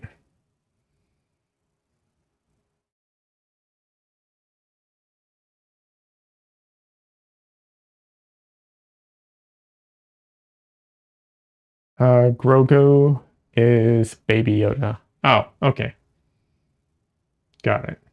I know who Baby Yoda is. So the reason that when you squint, uh, the shadows combine uh, is for a few things. When you squint, I don't know I don't know how it works in your eye necessarily, but you're compressing your values, and so all the darks, anything that's close together, kind of gets lumped together. It works more in darks than it does in lights because we are way more sensitive to light colors than we are to dark colors, or not dark colors, but like the lack of light. Like, we see more in light, and so we're more sensitive to the light spectrum than we are the darks. Also, you're kind of covering things up with your eyelashes to a degree, which also uh, are dark. Even if they're light color eyelashes, they're still going to function as dark because they don't emit light, so they get in the way. Yeah, that's at least my understanding of it. Yeah, the science of how we see is super interesting.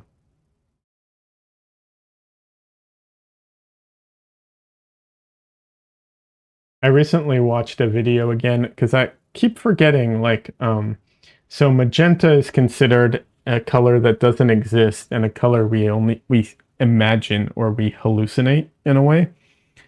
And I remembered that fact, but I could not for the life of me remember why. Like, what is the rationale behind saying something like that? So I watched a video about it recently that explained the science to me again. And in case anybody's curious, we have 3 photoreceptors in our eyes: a red, a yellow, and a, is it a blue? Yeah. Actually, no, it's RGB, so it's red, green, and yellow, and blue, I think. Yes. And so what happens is we decide what the color that we're seeing is based off of how much of those receptors are being triggered based off of what we're seeing, right? If that makes sense. But when you see, um, so if you were to line them up, red, green, blue, right?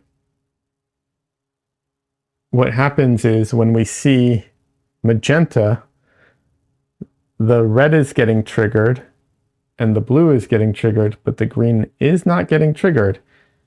And our brain doesn't know how to interpret that because it's supposed to be between those three. So it kind of hallucinates what magenta is. Something like that. I don't know if I did a good job explaining it, but yes, that's how it was explained.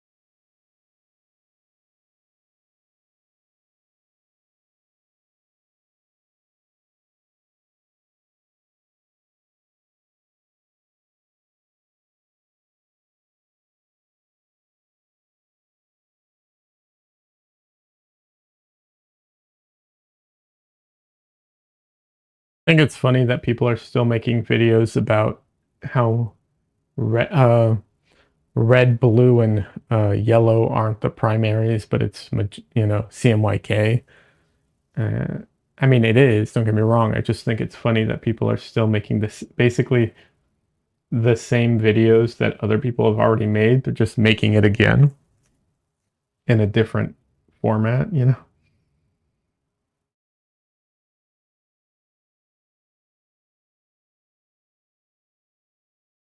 I will say this: there's tons of videos with the same info. Absolutely. I will say this: there is one video, there is one YouTube uh, painter, content creator person. She made some of these videos, which whatever, like I said, I'm not going to, I think it's funny or interesting that it happens. But she got arsenic green. She got the paint. Um, she has some that has been exposed to light, and she found a can that had never been opened before. And that was really interesting. And now she recently got another one that's like, I think it's arsenic purple or something. Uh, uh, she just ordered it. It hasn't arrived yet, and I'm curious to see what that is like.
I keep wanting this painting. I don't know what it is about how I started it that keeps making me want to drift the painting in that direction. It's driving me crazy.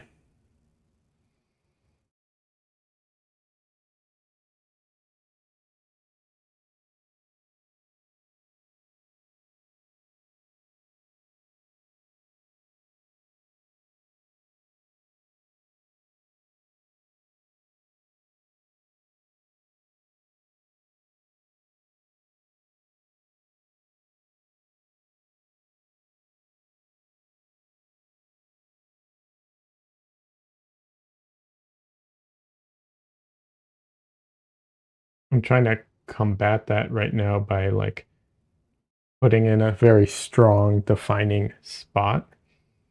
But yeah, we'll see.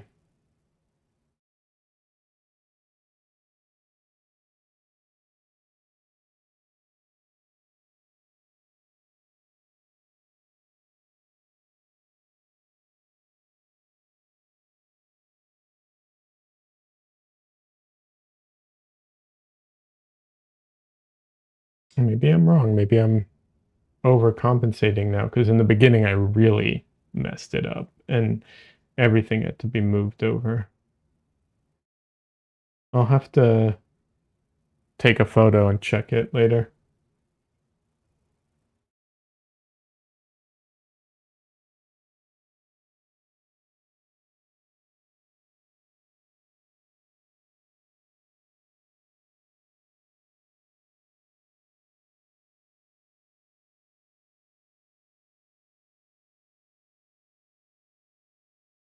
I know it's kind of looking, some of it's looking a little weird, but it's actually really coming together.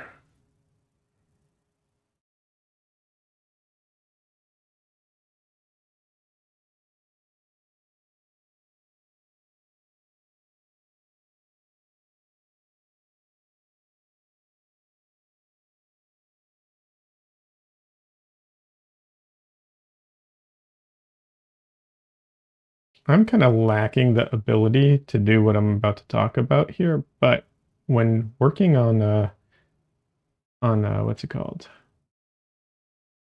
Not rim lights, but like oh, there's a word for it. It's not cast shadows. It's not rim lights. Secondary lights, bounced light, I guess. Any when you see like light in the shadow that's like bounced back somehow, um, usually, unless there's some unique circumstance, it will always be um, darker than like the lightest. Uh, it'll be darker than the darkest part in the light pattern, if that makes sense. Uh, Basically, you just don't want to have those bounce lights be too bright and strong. So something to keep in mind when you're doing it. I'm slightly lacking the ability here because I can't, my paints are just, I'm just lacking in, they're limited right now. So I'm lacking in like options because usually what I do, I should explain this. Usually what I'll do is I will, if I can't go lighter, I go more saturated. So a lot of times you don't even need to lighten it barely at all, but you just saturate it more. So a lot of times it'll be like a redder color or a, basically a warmer color because a lot of times it's skin reflecting onto skin, but sometimes it's not. Sometimes someone's wearing a blue dress and you have to like, bring that blue in. And like I said, it's usually just an issue of like, not usually, but often you can get away with just saturation and that will give the illusion. Or if you can't do saturation, um, a lot of times even just changing the temperature from what the rest of the shadow is will be enough to fool your eye into thinking that there is a light source there, even when there's not.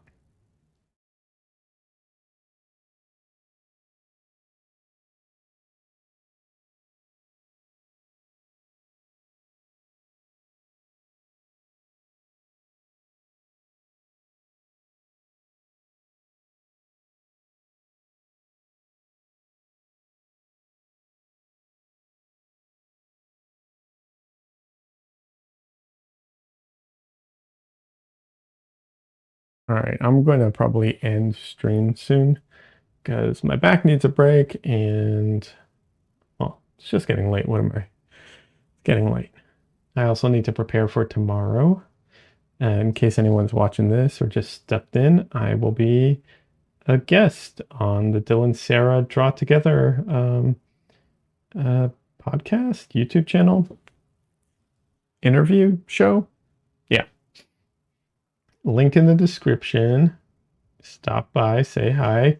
It's a great show. I've enjoyed it very much. They've had very, very talented artists on there, far more talented and accomplished than me.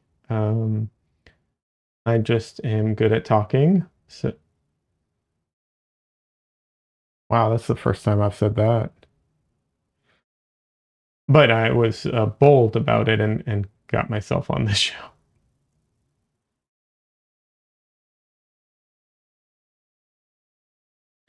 We need a link on Twitch too. Yeah, fair. Fair, fair, fair. Let me get a link. You are absolutely right. Um,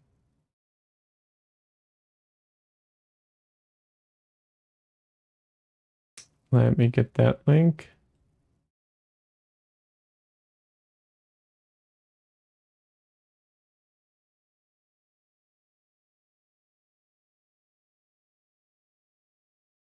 There we go.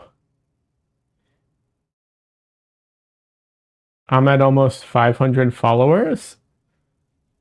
That's awesome. Wait, on YouTube or on Twitch? On Twitch, right? Oh no, on YouTube. What am I talking about? Well, no, wait. On Twitch. I'm almost at 500 views on this live stream on YouTube. But like I swear to God, people come in for like seconds. I don't understand what's happening with my YouTube channel because I'll get I'm I'll do these live streams and 434 views on this live stream, which is great, but I know that a lot of those views are like under a minute. That doesn't really count for much. You wonder if it's bots roving through. That's what I was thinking originally. I know I'm not botting, but maybe maybe someone has bots. I don't know. Yeah, I do wonder though, because like one of my YouTube videos recently uh, has gone up to like uh, I think it's like 12,000 views or something like that. But I know it's not, but the view time is very short, so I don't know what's going on with that. But at the same time, I'm like, I'll take the stats if it helps me. Maybe if the subject of the painting isn't proactive enough, maybe they move on. LOL. Maybe. I mean, maybe I should just start painting, hot women only, right? Like do like just models only.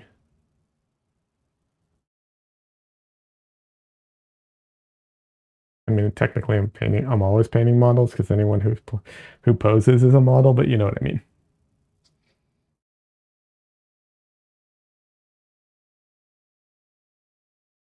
I'm not going to, of course. Those are the kinds of streams you turn off, LOL.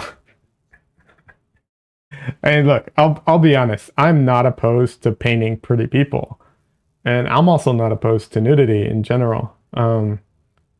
But yeah,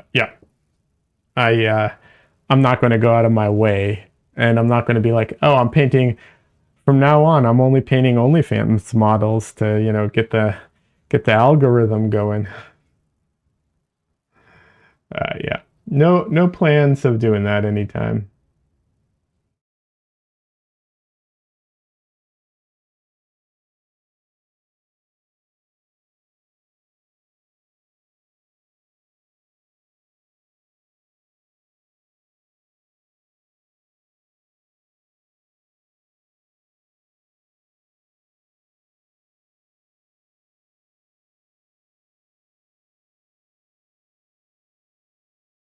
There is an artist I follow on. Actually, there's numerous. I follow a ton of artists, but one he does mostly like tattooed models. That's his thing.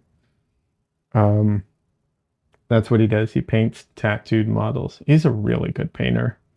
Um, I don't know that I would say that his paintings are all that um, deep. I guess they kind of fall into the category, I guess, of pinups, which is fine. I'm not, like I said, I will not give anybody a hard time for that. But that is not exactly what I want to do with my paintings.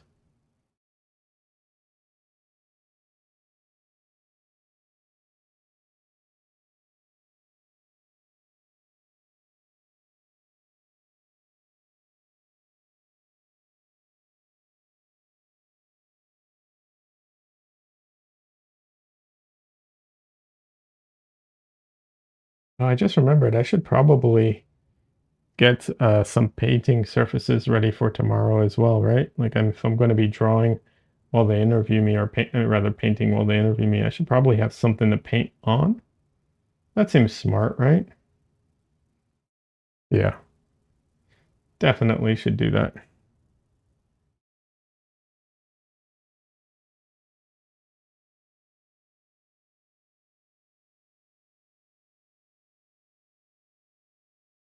Let's see. Des says I found a good painter tonight, but many of his things were just a bit smutty.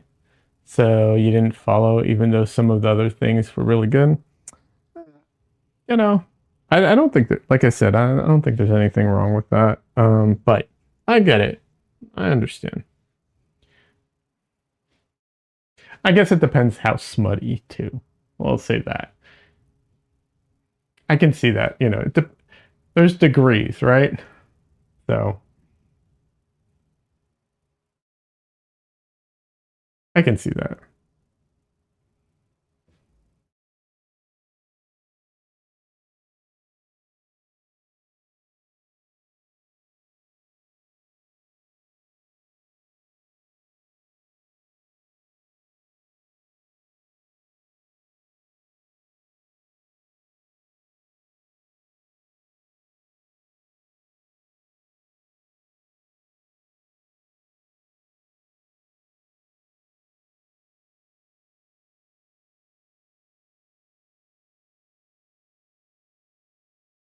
I think, let's see. I can show you two of my they're not smutty, but two of my like most provocative paintings. If you haven't seen them before, I can show them before I head out.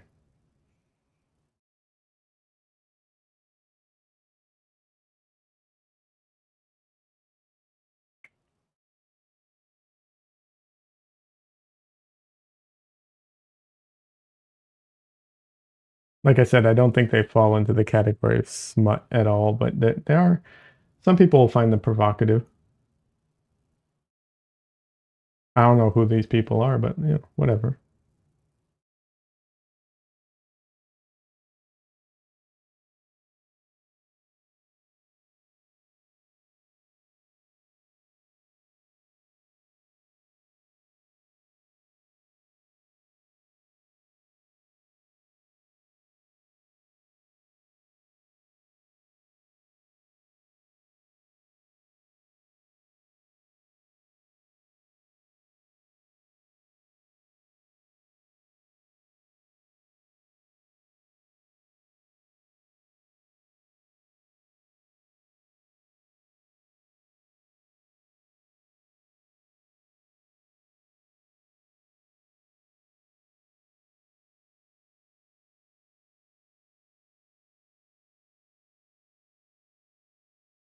There's an artist. Is it Mike Draws or something like that? He's a good cartoonist. Like, but yeah, he does a lot of like half naked big boobs. That's like his thing. Uh, Very comic book cartoony style.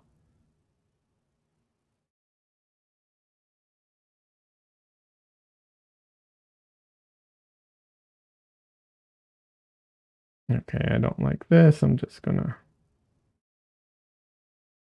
cover this and I'll paint back into it. All right. I'm going to be calling it a night, but first, let's look at some of my most provocative paintings.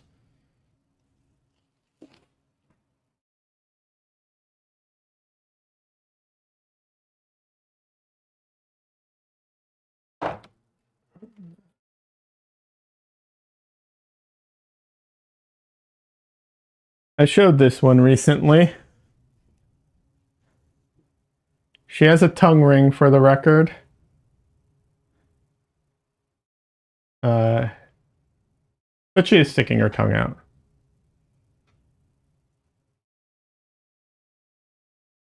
I'm trying to remember what the context of this was, but I don't. I wanted to paint the colors, so I thought it was nice.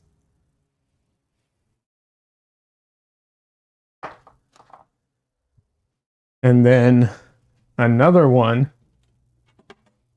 which also has a tongue out, is this one.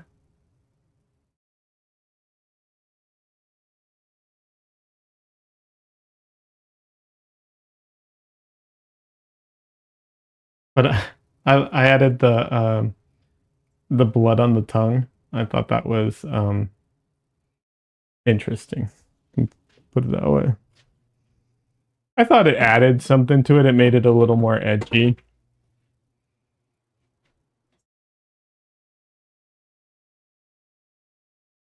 It was much. His were much worse. Okay, I have two more to show. All right. This one.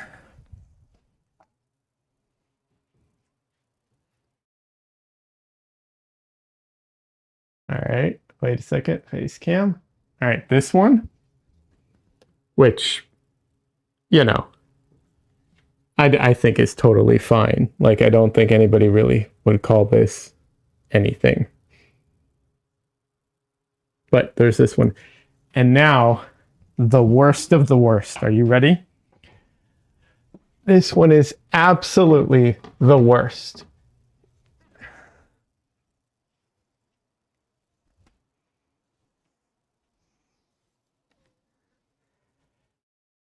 Just look at this. Completely naked.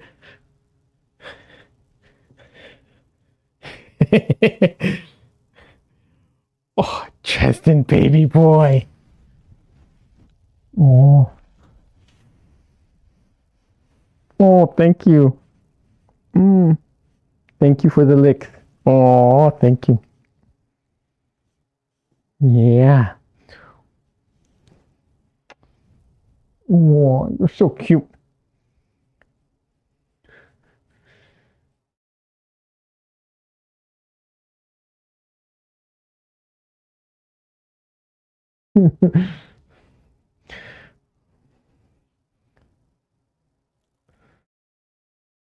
Yeah, Automod got you. He's not naked. He's got a collar. You're right. Even more provocative. Look at him. Just with a collar.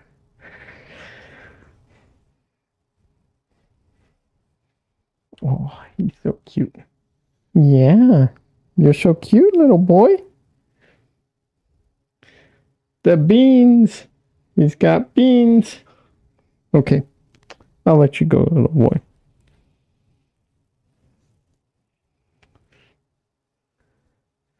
His hair is flying around. Protect the painting. Yeah.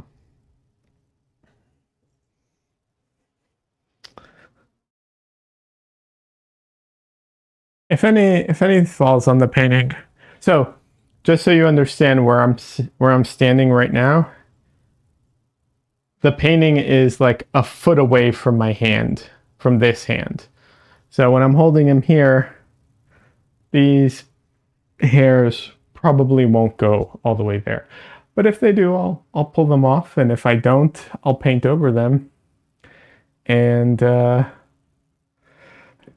know, like I said, if you know, the old masters could have bugs, literally bugs in their paintings. Well, you get some cat hairs in mine. Oh well. Anyways, I'm going to call it a night. Like I said, I will be on Dylan Sarah's channel at 3 p.m. Eastern. And then I will be back on Sunday as well. See you tomorrow. Yes, see you tomorrow. I'm not going to be streaming on my channel. I'll be only on his channel. So just FYI. But yeah, thank you everybody for hanging out, and thanks everyone for the raid and everyone who stopped by and all the niceties. Thank you everybody. I do appreciate all the support. I won't see you then unless I have it up. I'll probably have it up, you know. Probably. Maybe at least the chat or something. I don't know. We'll see. We'll see. It'll be a lot of you know, trying to simultaneously do a lot of things all at once. So we'll see. Anyways, have a good one, everybody.